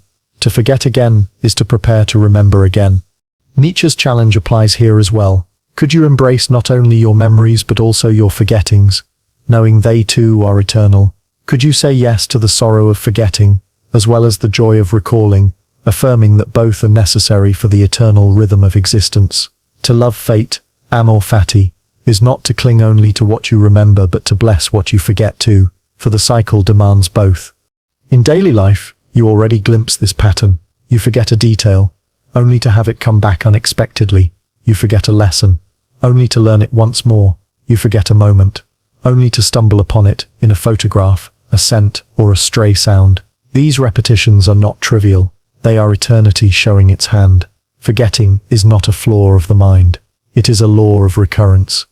And so, you forget again. The same name, the same face, the same moment drifts into shadow. Perhaps you despair, or perhaps you smile, recognizing that this forgetting is not the end. It is only the forgotten again, a cycle that guarantees return, exactly this way. A thought drifts into your mind. Perhaps it is small, a memory of a childhood room, a fleeting worry, a question with no answer. Perhaps it is heavy, the meaning of your life, the inevitability of death, the ache of love. Whatever form it takes, you may believe it is new, unique, arising for the first time. But in the vision of eternal recurrence, no thought is new. Every idea you have is a replay of a thought already thought, countless times, destined to return again. The replayed thought is not an accident. It is eternity speaking through you. Think about how often thoughts repeat. You worry about the same problems, circle the same doubts, rehearse the same regrets. Some days you feel trapped by your own mind, as though your brain is a broken record. Eternal recurrence amplifies this. The record is not broken, it is eternal. The groove of your thoughts has been traced infinitely, and each time you believe you are discovering something, you are only replaying what has always been. Philosophers recognized this haunting rhythm. Schopenhauer suggested that human life was caught in cycles of desire and dissatisfaction, the same longings arising again and again, never satisfied. Nietzsche went further. Not only do your desires return, but every thought you form, every mental flicker, must return exactly as it has before. Even this recognition, the thought that you are trapped in recurrence, is itself a replayed thought, echoing endlessly across eternity. Science lends its own confirmation. Neuroscience shows that most of our thoughts are not original at all, but patterns, triggered by the same stimuli, firing along the same neural pathways. Habits of thought are circuits, repeating themselves. Psychology tells us that most of what we call thinking is recycling, old worries, old fantasies, old self-criticisms, playing on a loop. The mind itself is a system of recurrence. The replayed thought is built into its machinery. This realization can feel suffocating. If your thoughts are eternal, then every dark idea, every self-doubt, every fear will return without end. The night you lay awake thinking of your failures, That thought is not behind you. It waits ahead, destined to replay itself. Despair, when eternal, becomes unbearable. The cycle feels like a trap you cannot silence. And yet, there is comfort here too. If sorrowful thoughts return, so do joyful ones. The memory of laughter, the recognition of beauty, the sudden insight that makes the world glow with meaning, these are replayed as well. The kindness you once felt, the gratitude that softened you, the awe that left you speechless, all return infinitely. The replayed thought is not only condemnation, it is also salvation. Every joy is eternal. Every clarity is permanent. Nietzsche sharpened this truth into a challenge. Could you embrace not only the replay of your triumphs, but also the replay of your torments? Could you say yes to the thought that has haunted you, as well as the thought that has uplifted you? Amor fati means loving not only the cycle of life, but the cycle of thought. To affirm recurrence is to affirm the replay of every idea, every dream, every nightmare, knowing you will think them all again, exactly as before. In your daily life, you already sense the replay. A song reminds you of the same memory. A scent drags up the same image. A worry resurfaces when nothing has changed. These repetitions are not trivial. They are eternity at work. Every thought you think is eternal, no matter how fleeting it feels. The replay is not a mistake. It is the structure of existence. And so, the thought comes back. Perhaps you curse it, weary of its persistence. Perhaps you cherish it, grateful for its return. Either way, it will return again, because it always has, and it always will. The replayed thought is eternal, echoing through the cycles of time. You are not its origin. You are its vessel. And as you think it now, you know with haunting clarity, you have thought it before, and you will think it again, exactly this way. You pass someone on the street, glance briefly into their eyes, and feel a strange familiarity. You do not know their name. You have never spoken to them. Yet something about the encounter feels heavy, as though it has happened before. Perhaps it is the way they move, the cadence of their footsteps, the subtle tilt of their head. Or perhaps it is deeper, an ancient recognition that this stranger is not new at all but eternal. The theory of recurrence suggests that every stranger you meet is an identical stranger, one you have met countless times and will meet countless times again. This is not simply about resemblance, like seeing a face that reminds you of someone else. It is about exactness. In eternal recurrence, the stranger you just brushed shoulders with is the same stranger you brushed shoulders with in every cycle before. Every detail of their life, the thoughts in their head, the words they will speak, the path they will walk, is identical across infinite recurrences. You do not meet people once, you meet them forever. Philosophers have long pondered this unsettling thought. If everything repeats, then your relationships are eternal. The love you feel, the friendships you forge, the rivalries you endure, all are destined to return. But recurrence sharpens the paradox by including strangers. The brief encounters, the unnoticed figures, the anonymous faces in a crowd are just as eternal as your deepest bonds. The identical stranger is part of your eternity. Their glance, their presence, their fleeting role in your life repeats endlessly, no less permanent than the most profound connection. Psychology hints at this truth in another way. Humans are wired to recognize patterns and faces, to feel familiarity even where none exists. You look at a stranger and sense recognition because your brain is primed to see echoes. Eternal recurrence suggests this recognition is not illusion but revelation. You recognize them because you have seen them before, not in memory, but in eternity. That face is not new. It is identical, because everything must return. Science, too, lends eerie support. In an infinite universe, some argue, every possible arrangement of atoms must occur, which means every possible person exists somewhere, even identical copies of you, of your loved ones, of strangers. In eternal recurrence, this is not scattered across space but across time. Every person you encounter is both unique and not unique. They are themselves, and they are eternal. Every stranger is identical, because every cycle restores them exactly. At first, this realization feels suffocating. The anonymous figures who pass you by will return infinitely. The annoyance of the person cutting in line, the awkward silence with someone on a bus, the fleeting discomfort of a stranger's stare, all of these will recur.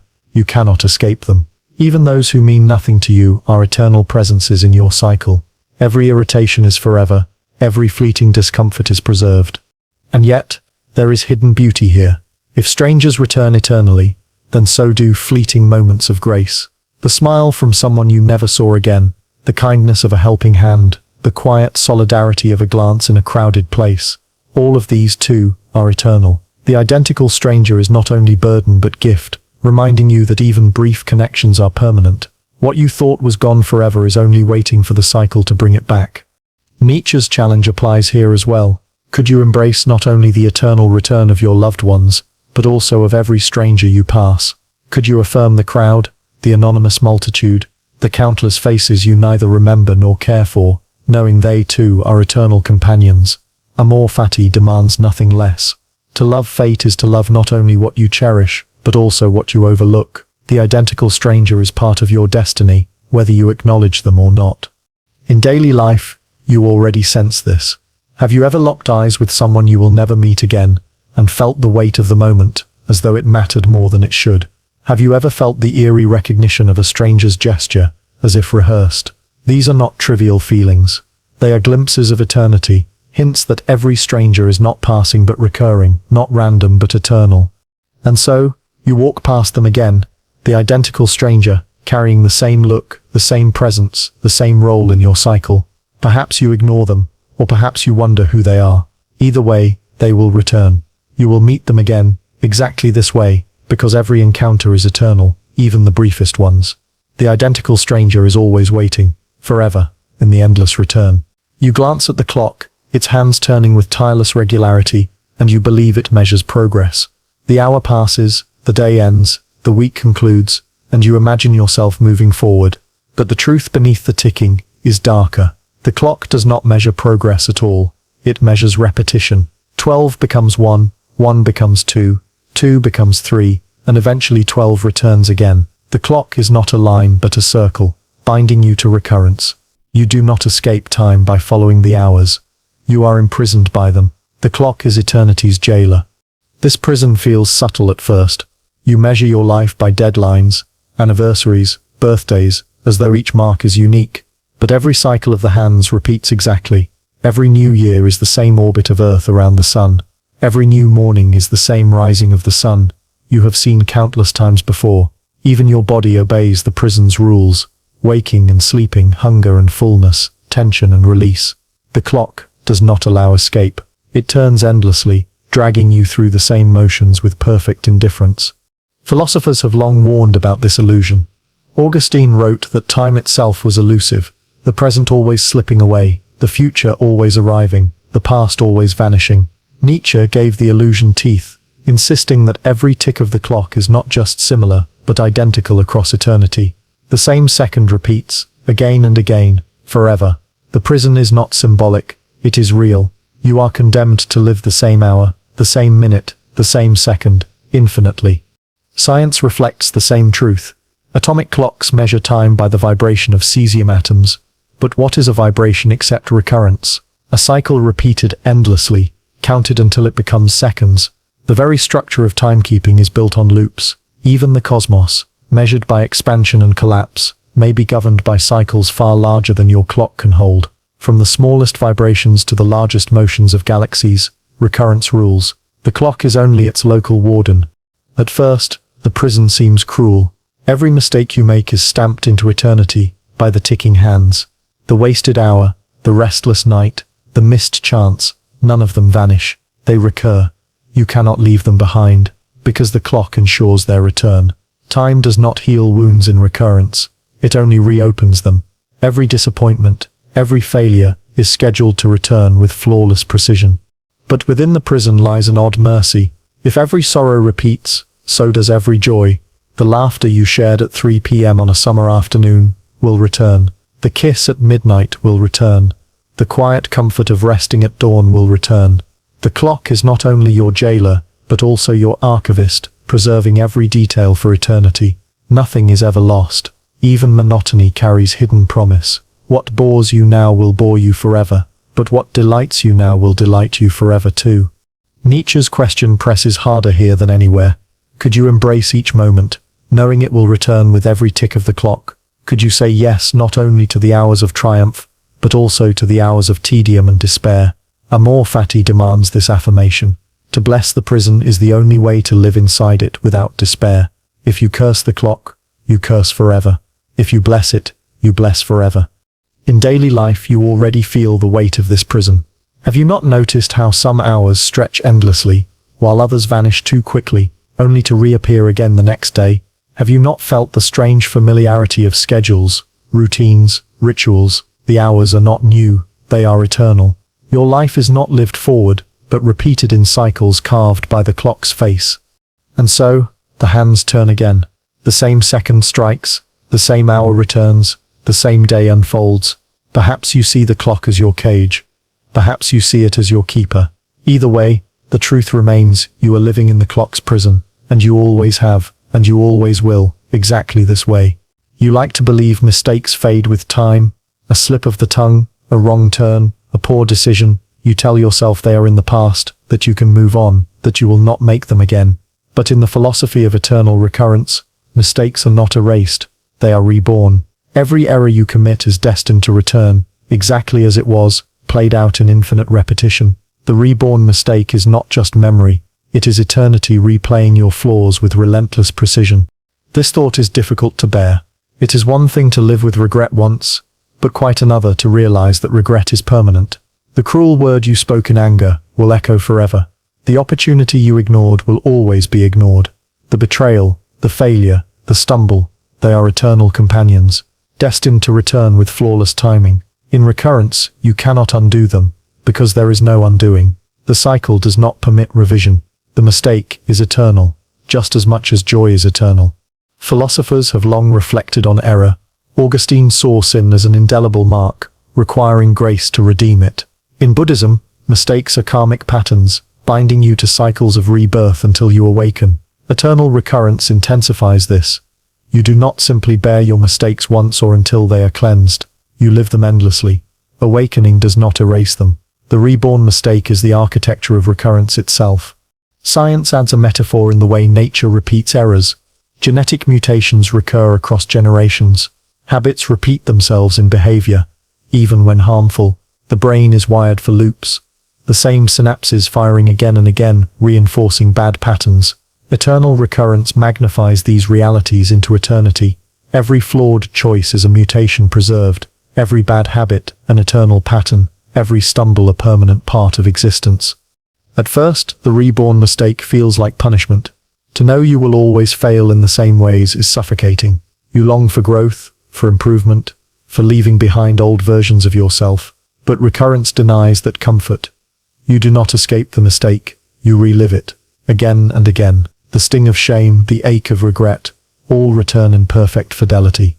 And yet, there is a strange mercy here too. If mistakes are eternal, so are the lessons they carry.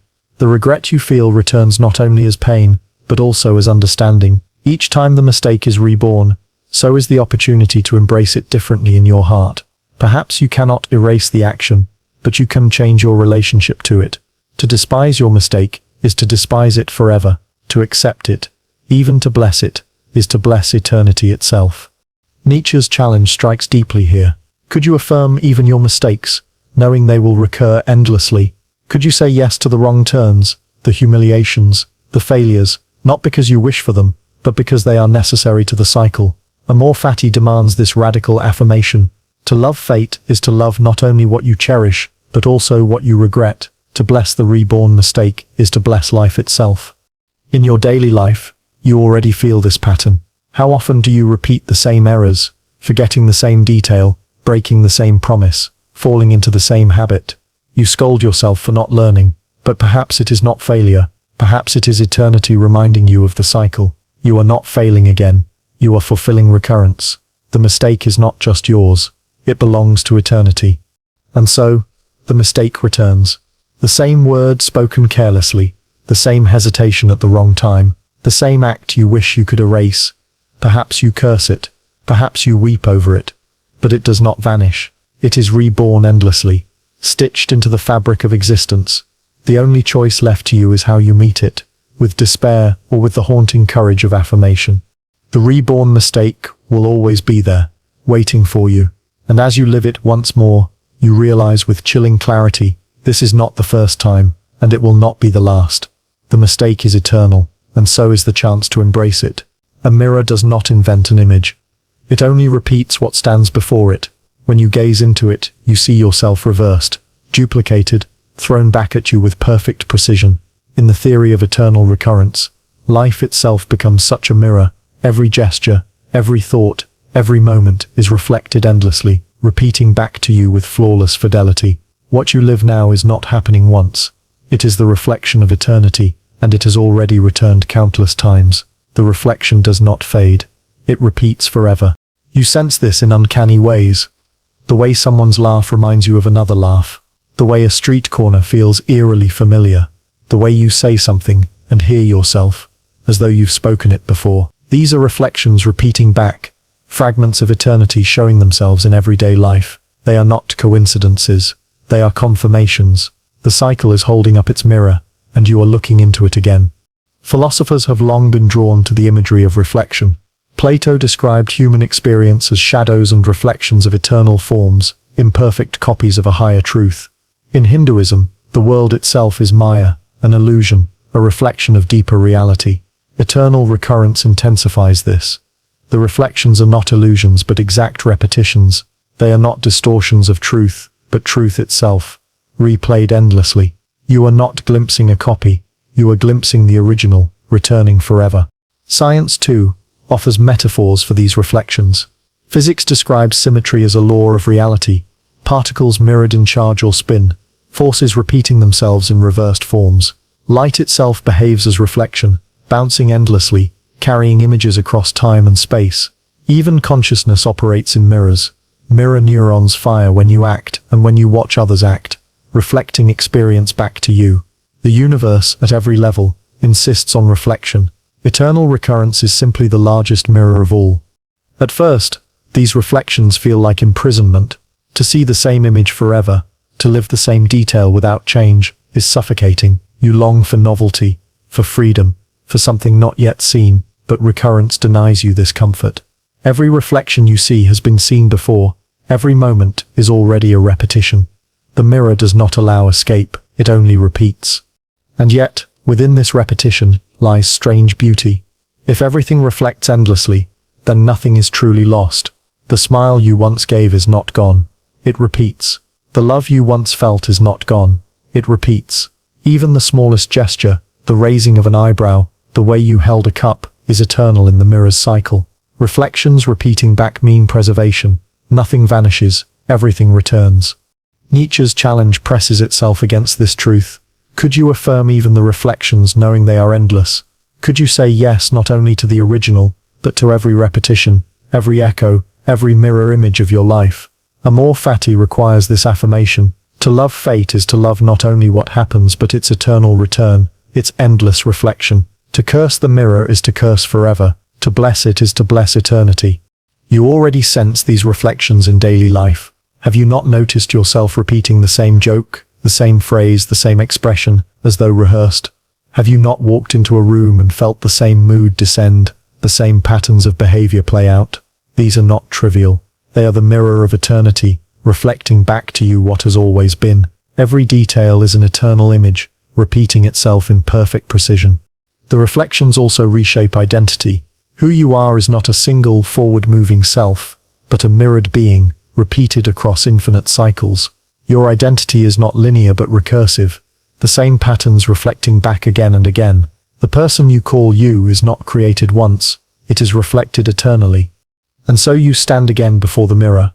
Though it may not be glass this time, it may be a glance, a memory, a sound, a thought. You see yourself in it, and you recognize this is not new. It is a reflection repeating back, a confirmation that you are living not for the first time but for the infinite time.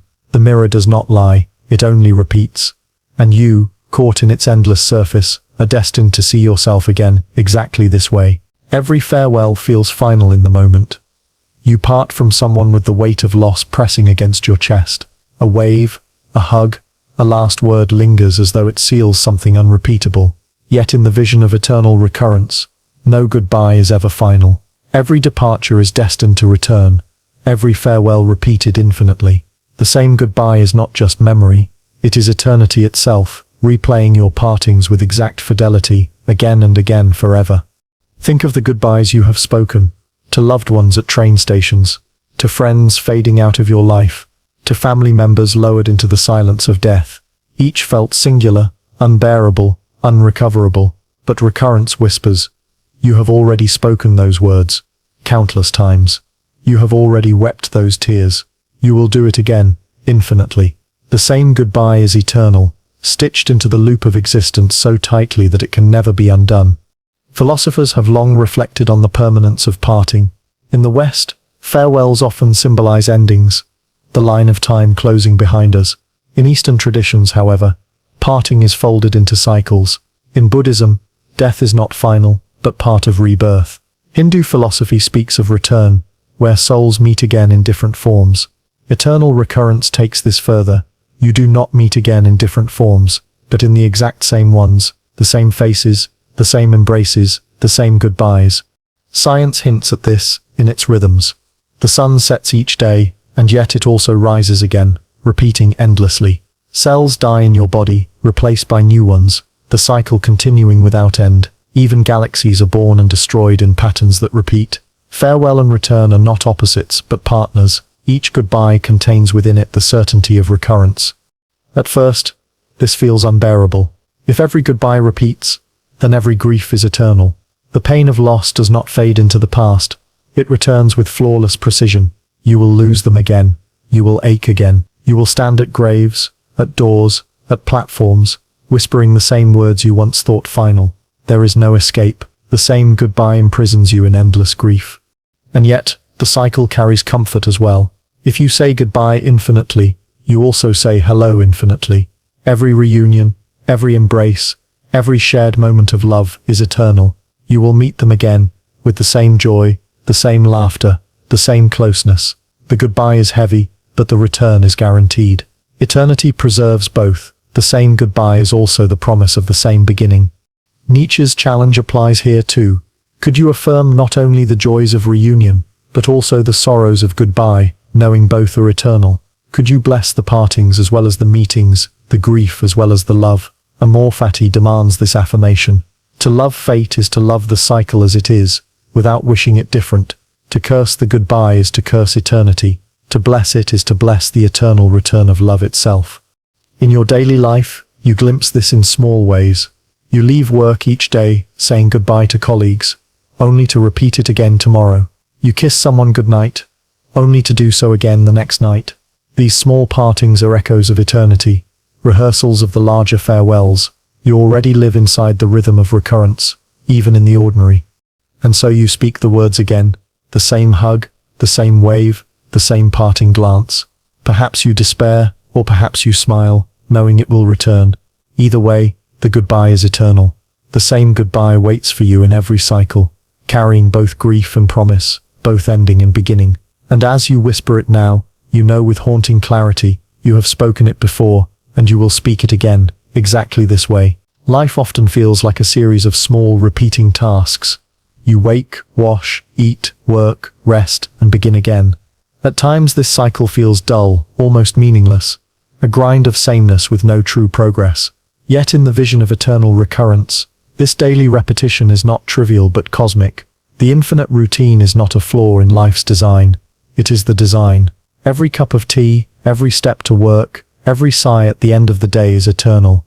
Each routine act is inscribed in the cycle of existence and must return endlessly, exactly this way. You already sense the weight of routine. How many times have you brushed your teeth, tied your shoes, checked a clock, walked the same corridor? These actions blur together until they feel invisible, but recurrence insists they are not invisible at all. Each small ritual is part of eternity, guaranteed to repeat infinitely. What you dismiss as mundane is in fact permanent, stitched into the fabric of the universe. You are not escaping boredom, you are rehearsing eternity. Philosophers have long debated the meaning of routine. Some dismissed it as mechanical, a mark of unawakened life, but Nietzsche reframed it as the ultimate test. Could you embrace your routines, not only your grand adventures but your ordinary habits, knowing they will recur forever? Could you love the eternal brushing of your teeth, the eternal brewing of coffee, the eternal washing of dishes? If you can affirm even these, then you have mastered Amor Fati, the love of fate. The infinite routine is where eternity reveals itself most honestly. Science reflects this rhythm in nature. The beating of your heart is a routine, contracting and releasing with tireless fidelity. The cycle of breathing is a routine, inhalation followed by exhalation, repeated millions of times in your life. Seasons repeat, orbits repeat. Even atoms vibrate in cycles, their motion forming the routines that sustain matter itself. Life is not made of novelty, but of recurrence. The infinite routine is not only human, it is cosmic. At first, this thought is suffocating. To imagine yourself trapped in endless chores, bound forever to repetition, is to feel despair. You long for escape, for something new, for an end to monotony. But the eternal return denies escape. The routine is infinite. Even boredom itself is eternal, destined to weigh on you again and again. And yet, within this inevitability lies a hidden grace. If routines return endlessly, then so does their quiet beauty. The sip of warm tea in the morning is eternal. The feeling of sliding into bed at night is eternal. The comfort of familiar rituals, folding clothes, preparing food, walking familiar streets, is eternal. These small acts, often dismissed as meaningless, are in fact preserved forever. Nothing you do is trivial when everything recurs infinitely. The infinite routine challenges you to look closer. Perhaps repetition is not emptiness, but rhythm. Music is built on repetition, notes returning, patterns circling. Without repetition, there is only noise. Life's routines may feel dull, but they are the music of existence. The infinite return transforms monotony into melody, if you learn to listen differently. Nietzsche's challenge presses hardest here. Can you say yes not only to the grand arcs of your life, but also to the smallest repetitions? Can you affirm the eternal return of tying a shoelace, of stirring soup, of saying good night? To do so is to affirm life itself. To curse the routine is to curse eternity. To bless it is to bless the cycle. And so you rise again, perform the same tasks, follow the same patterns. Perhaps you despair at their sameness, or perhaps you smile, recognizing their permanence. Either way, you are living the infinite routine.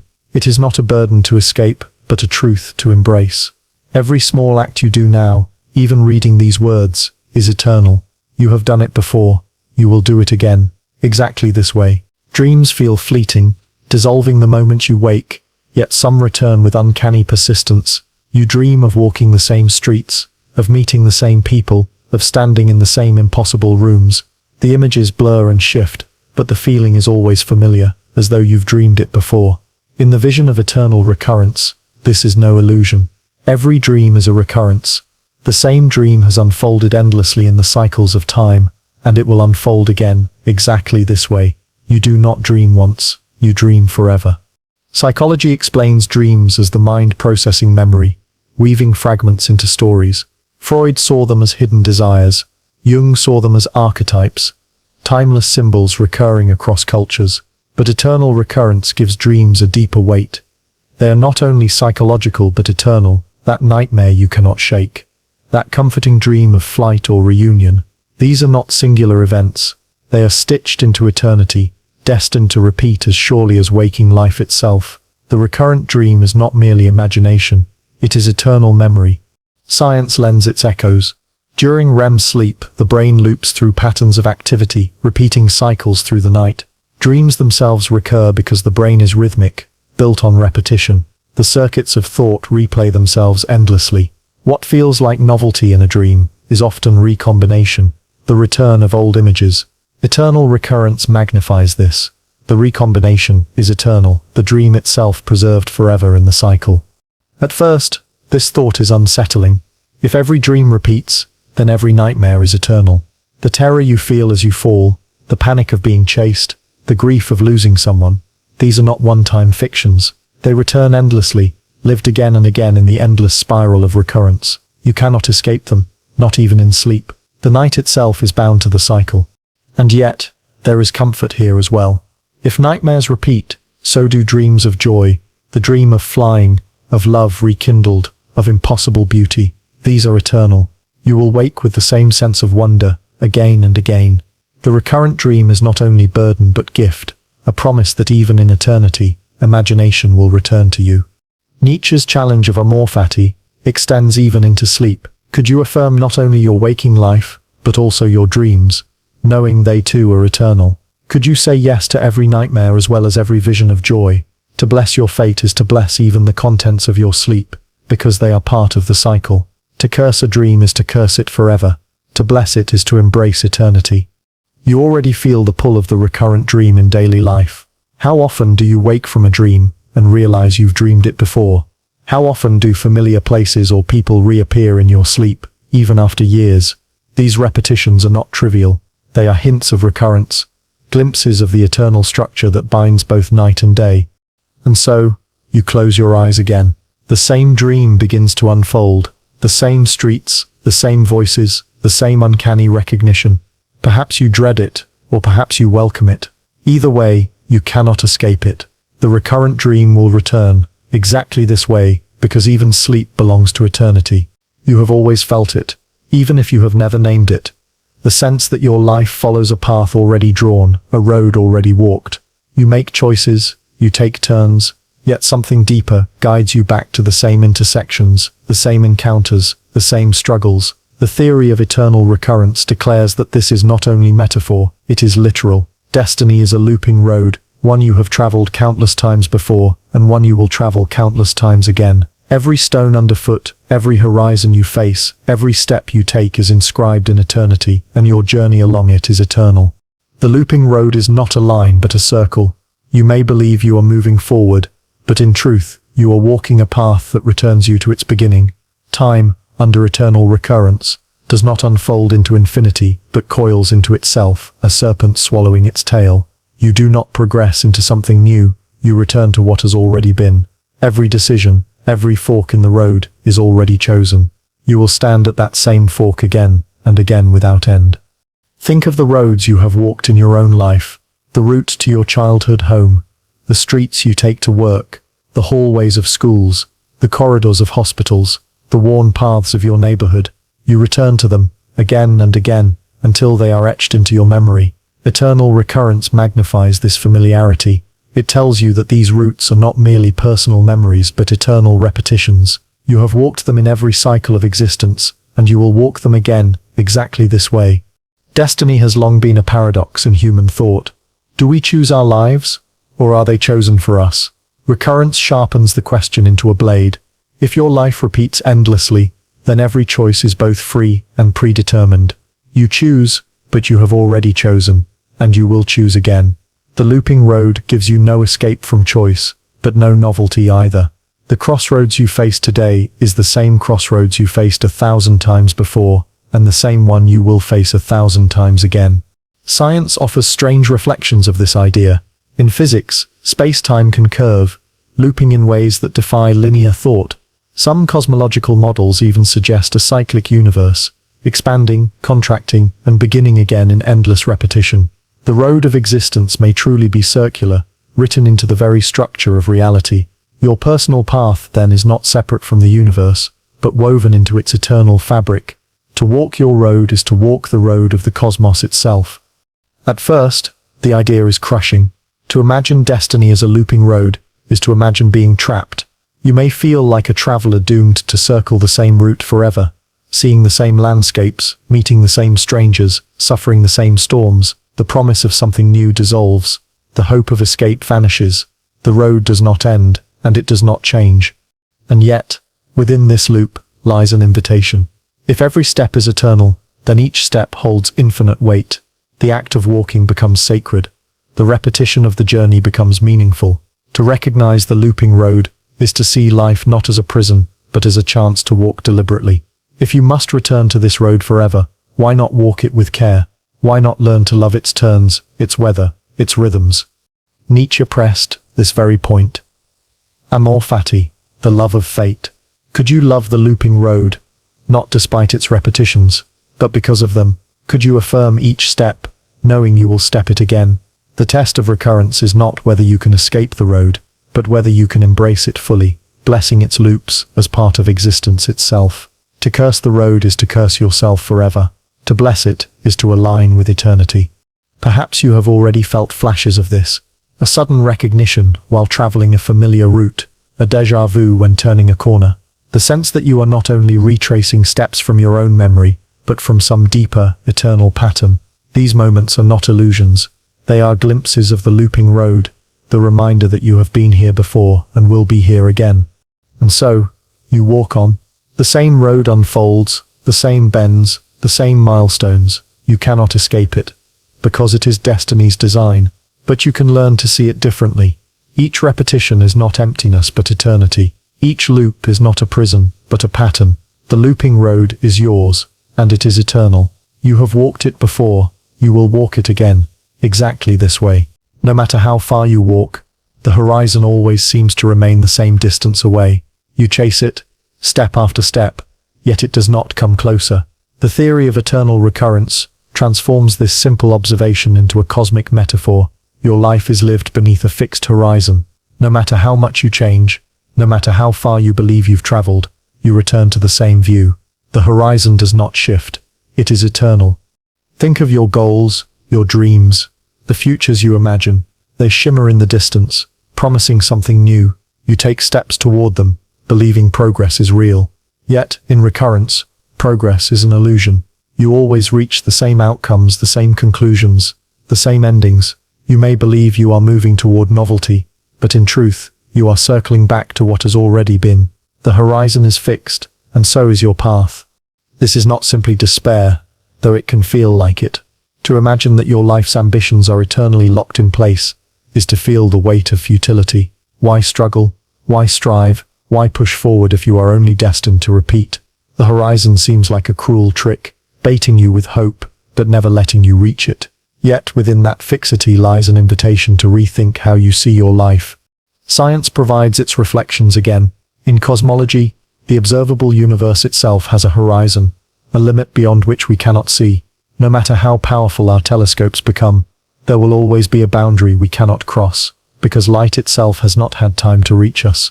That cosmic horizon is fixed relative to us, always receding as the universe expands, always unreachable. It mirrors the horizon of recurrence. No matter how far we look, the boundary of possibility is set. Philosophy offers its own metaphor. Zeno's paradoxes once puzzled the Greeks. How can we ever reach a destination if each step only halves the distance? The horizon becomes an eternal asymptote, approached, but never reached. Recurrence folds this paradox into existence itself. You move, you strive, you change, but the end point is always the same. Each horizon you approach resolves only into the same eternal scene. And yet, what if the horizon's fixity is not cruelty but beauty? What if the purpose of life is not to reach the horizon, but to walk beneath it? The fixed horizon may not exist to be conquered, but to remind you of eternity. Every sunrise and sunset, every dawn and dusk, repeats itself forever.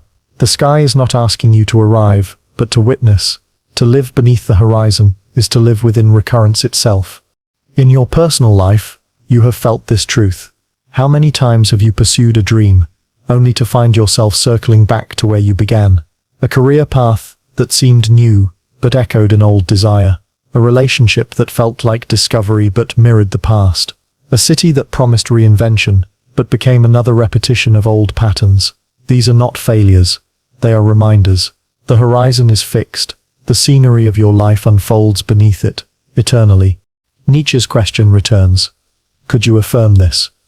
Could you embrace, not just your actions but the fixed horizon beneath which they occur?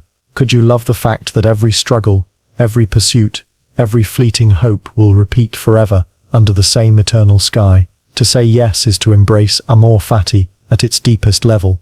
To say no is to struggle against eternity itself, a fight you cannot win. There is a strange peace in surrendering to the horizon. If it will not move, then you need not rush. If it will not change, then you can. Your steps become less about conquest and more about presence. You walk not to arrive, but to be. You live not to escape, but to witness. The horizon holds you steady, and within that steadiness lies freedom. And so, you look out again. The horizon is there, exactly where it has always been. You know it will remain, through every cycle of your life, through every repetition of eternity. You cannot reach it, but you can live beneath it. And in recurrence that is enough. It always comes back. That is the essence of recurrence. The life you are living now will reappear again and again without end. You may try to imagine another existence, another version of yourself in some distant future or alternate reality, But recurrence insists that this one, this very life, with its triumphs and humiliations, its joys and sorrows, returns in full. The reappearing life is not a metaphor but a reality. It is the repetition of you. You have felt shadows of this idea in déjà vu.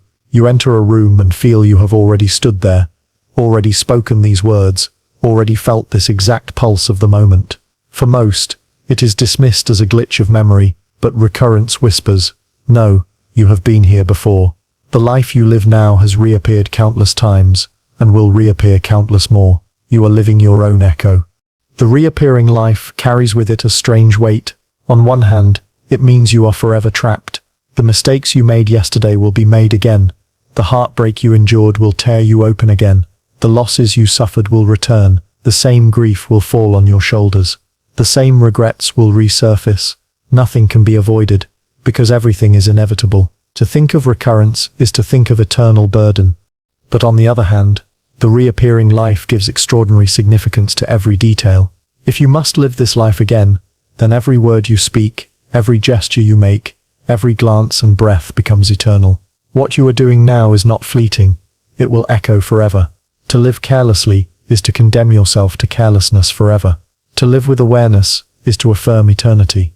This is the demand Nietzsche imagined to live, as if each moment must be relived endlessly. There are scientific analogies here too.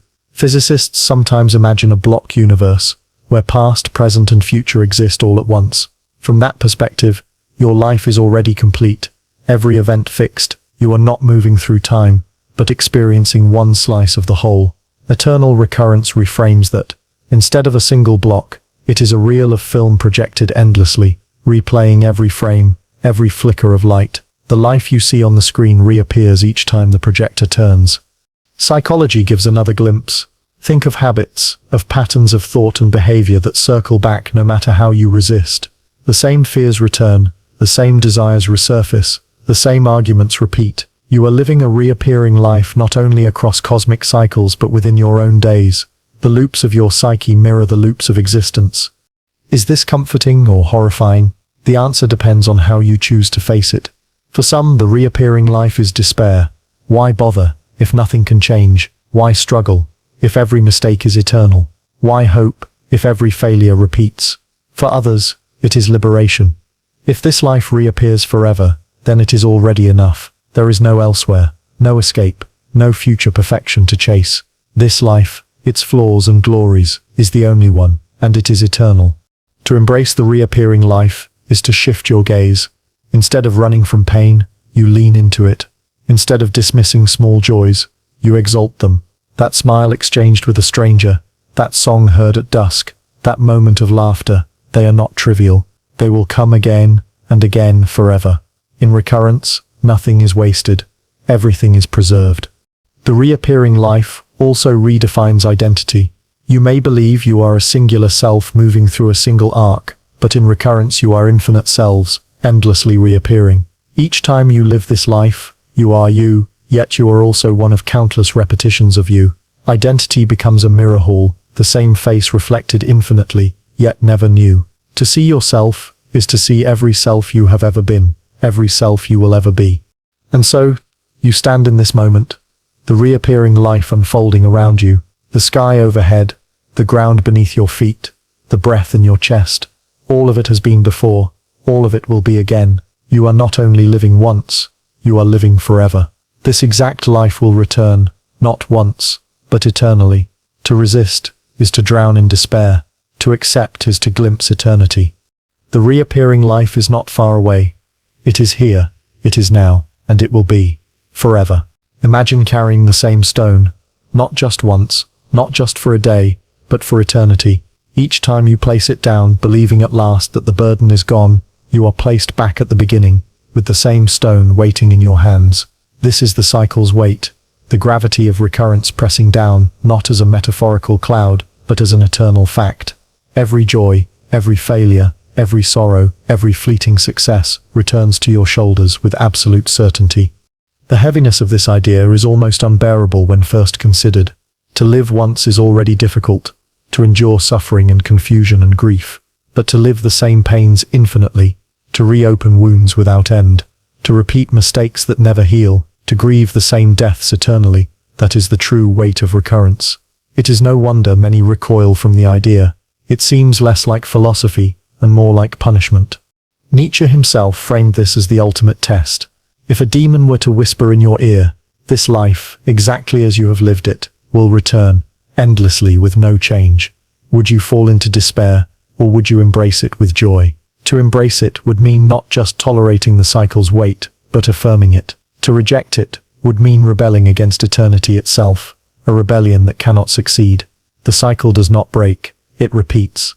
There are echoes of this burden in myth. Consider Sisyphus, condemned to push his boulder up the hill forever. Each time the stone slips, it returns to the base, and he must begin again. His punishment is not that he pushes once, but that he pushes eternally. The boulder is the cycle's weight, pressing down not only on his body but on his soul. Yet, as Camus suggested, Sisyphus might be imagined happy, because even under infinite burden, one can choose affirmation. Psychology reveals smaller mirrors of this truth in daily life. Habits and compulsions are cycles that weigh on us. The smoker who quits only to return, the thinker trapped in spirals of worry, the person who repeats the same relationship mistakes, each carries the cycle's weight. It is not eternal recurrence on a cosmic scale, but it feels like it. The burden of repetition, the heaviness of returning again and again to the same ground. Even biology hints at it. The heart beats, endlessly repeating the same rhythm. The lungs expand and contract, again and again, never ceasing until death. Life itself is bound by cycles, circadian rhythms, cellular processes, seasons of growth and decay. The cycle's weight is inscribed into the body, written into the fabric of existence. You carry it not only in thought but in blood and breath. The horizon of recurrence, then, is not something you can step outside of. The weight is not optional. You cannot set down the stone forever. Even when you dream of change, of escape, of starting new, the cycle places it back in your hands. This is the great heaviness, and also the great challenge. Will you despair under the burden, or will you learn to carry it with grace? To live under the cycle's weight is to accept that meaning must be found not in novelty, but in repetition. If you must live this moment forever, then how do you hold it? Do you curse it? Do you embrace it? Do you ignore it, pretending the burden is not there? Or do you recognize it, feel its heaviness, and still move forward? The cycle does not ask you to win, it asks you to affirm. Think of your own life, the arguments you've had, the loves you've lost, the triumphs you've cherished, all of them are part of the cycle. They will come again. The people you meet will return. The mistakes you regret will be repeated. This knowledge is crushing, but it is also clarifying. If you must endure forever, then every choice matters infinitely. Each gesture, no matter how small, will echo through eternity. That smile you offered, that kindness you withheld, that silence you chose, they will all return, not once, but endlessly. This realization bends you toward mindfulness. If you must carry the cycle's weight, then how will you carry it? Will you stagger beneath it, or will you walk with deliberate steps? The burden will not leave, but your relationship to it can transform. Perhaps the greatest freedom within recurrence is not to escape the cycle, but to change how you bear its weight. The cycle's weight is heavy, yes, but it is also steady. It does not surprise you, it does not shift suddenly. It is always there, constant, reliable, in its endless return. To embrace it is to find a strange kind of peace. What once felt like punishment becomes rhythm. What once felt like burden becomes pattern. What once felt like despair becomes acceptance. And so, you lift the stone again. You know it will return, again and again. The cycle does not break. The weight does not lessen. But in knowing this, you can choose to carry it with a new kind of strength. And perhaps in that choice, you discover not despair but eternity itself. What does it mean to call something the last first time? The phrase itself is a paradox, a knot of words that refuses to loosen. To speak of the last is to speak of endings. To speak of the first is to speak of beginnings. To bind them together is to admit that in the cycle of recurrence, every ending is also a beginning, and every beginning is an ending repeated endlessly. There is no final break, no absolute closure, only the last first time, which is also the first last time. You have felt this before. The first time you walked into a place and felt you had already been there, déjà vu washing over you like a tide. The first time you met someone, and felt as though you were greeting an old companion. The first time you tasted something, touched something, dreamed something, and yet it felt like memory. Each of these moments is not new at all, but the recurrence of a first time that has already been lived countless times before. Every new moment is the last first time, already worn by eternity.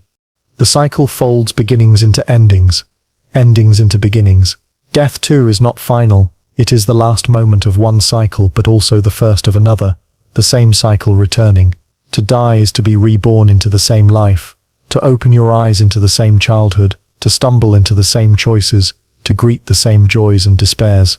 The last of your days is also the first of your days, returning again in perfect symmetry. Eternal recurrence abolishes the idea of absolute endings. It replaces them with circles, always circles. Nietzsche's challenge rings sharpest here. Could you live your life in such a way that you would welcome its eternal return? Could you say yes not only to this moment, but to its infinite recurrence? If you can, then every first time is blessed, even knowing it is also the last. If you cannot, then every first time is burdened, haunted by the knowledge that it will repeat again, exactly this way without escape. The last first time is both test and mirror, reflecting back the weight of your affirmation or your despair.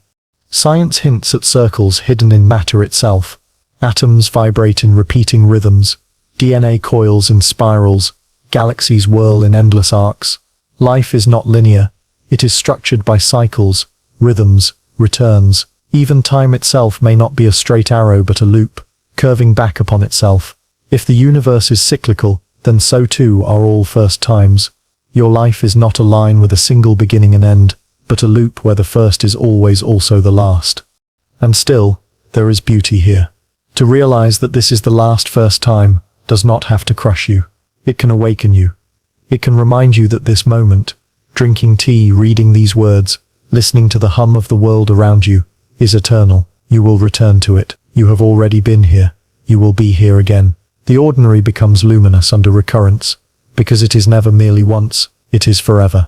Even love, when seen through this lens, gains a strange intensity. The first kiss is the last first kiss, the final initiation into a cycle of eternal intimacy. The last goodbye is the first goodbye, spoken again and again in the same trembling voice. Each embrace is infinite. Each separation is infinite. There is no escape from this weight, but neither is there escape from its beauty. To love someone once is to love them forever, in the last first time of eternal return. You may feel the cycle's weight pressing on you, the burden of repetition too heavy to bear, but there is another way to see it, as a promise. If this is the last first time, then it will always return. You cannot lose it. You cannot be abandoned by time. Even in despair, recurrence promises continuity. You will live again. You will begin again. You will meet again. The last first time is both prison and blessing, chain and embrace. The story closes here, but also, it does not. This is the final section, the last words, the end of the spiral. Yet it is also the beginning. You will read again. You will live again. You will stand once more at the threshold, believing for an instant that it is new, that you are stepping into something fresh, and then the recognition will rise within you. This has happened before, exactly this way. The last first time is now. It has always been now, and it always will be now, returning forever, unchanged. You've already asked the questions that spun these 30 sections into being, already wondered if déjà vu was a glitch, or a hint, already doubted if free will was real, already tried to disprove the loop, and already failed, already blinked at the words the last first time and felt a chill because you remembered that you had already felt it. So, here we are again, at the end. But is it really the end? You know the answer now. You've heard it in every echo, every ripple of thought that bent back toward itself. This moment, these final words, they're not final at all. They are merely the return of something that's already happened. Not metaphorically, literally. You've read this before. You've felt this before. You've sat with the weight of this theory before. Because there was a time, maybe it was yesterday, maybe it was 1,000 lifetimes ago, when you stumbled across this exact idea that you've done this all before, that every breath, every blink, every pause in your thoughts is not happening for the first time, but again. And maybe you wanted to escape it. Maybe you hoped that this life was a one-off, a limited edition, signed and numbered. Maybe you found comfort in linearity, in the idea of time that moves forward and only forward, where mistakes could be buried and forgotten. But now you've seen too much. You've walked through every loop, Every spiraling tunnel that looked like progress, but led straight back to the beginning. You've seen how memory plays tricks. Not because it's faulty, but because it's overloaded. Your subconscious already knows what comes next. It's just pretending to be surprised. You've learned that the first kiss, the last goodbye, the quiet coffee mornings, the screaming fights, the overlooked moments, all of it is on repeat. Not because the universe is cruel, but because it is complete. There's nothing left to add, only to live again. But here sits the question that truly matters. Not, have I lived this life before? You already know you have. The real question is, will you choose it again? If someone whispered in your ear right now and said, you still do this all again. Every mistake, every heartbreak, every tear, every awkward silence, every sleepless night, every sigh of relief, every fall into love, every fall from it, every lonely moment, every perfect second. Just like this, over and over, forever. Would you nod? Because that's what Nietzsche meant by his most haunting challenge. Amor fati, the love of fate, not tolerance, not indifference, not gritting your teeth, but love, love of this moment. Of all the moments, even the ones that broke you, especially the ones that broke you. Or would you scream? If you can say yes to this life, knowing it will return exactly, without change, without edit, without escape, then you are free, not from the loop, but within it. That is your only real freedom, not to break the cycle, but to bless it. So the next time you feel stuck, remember, you're not stuck, you're returning. The path is curved. The time is circular. The mistakes are lessons, played on repeat until you stop looking away. This theory, this life you've lived before, does not offer comfort. It offers clarity. It strips away illusions of progress and arrival. It shows you that there is no someday when everything makes sense. There is only this, again and again. The loop does not erase meaning, it is the meaning. The next time you smile and don't know why, remember, you've smiled here before. The muscle memory of joy exists deeper than your conscious mind. This was the life you lived. And the next time you cry, cry fully. Let the tears fall again. They are not wasted. They are not new, but they are yours. This is the life you are living. This will be the life you live again. Exactly this way. Exactly this way. Exactly this way.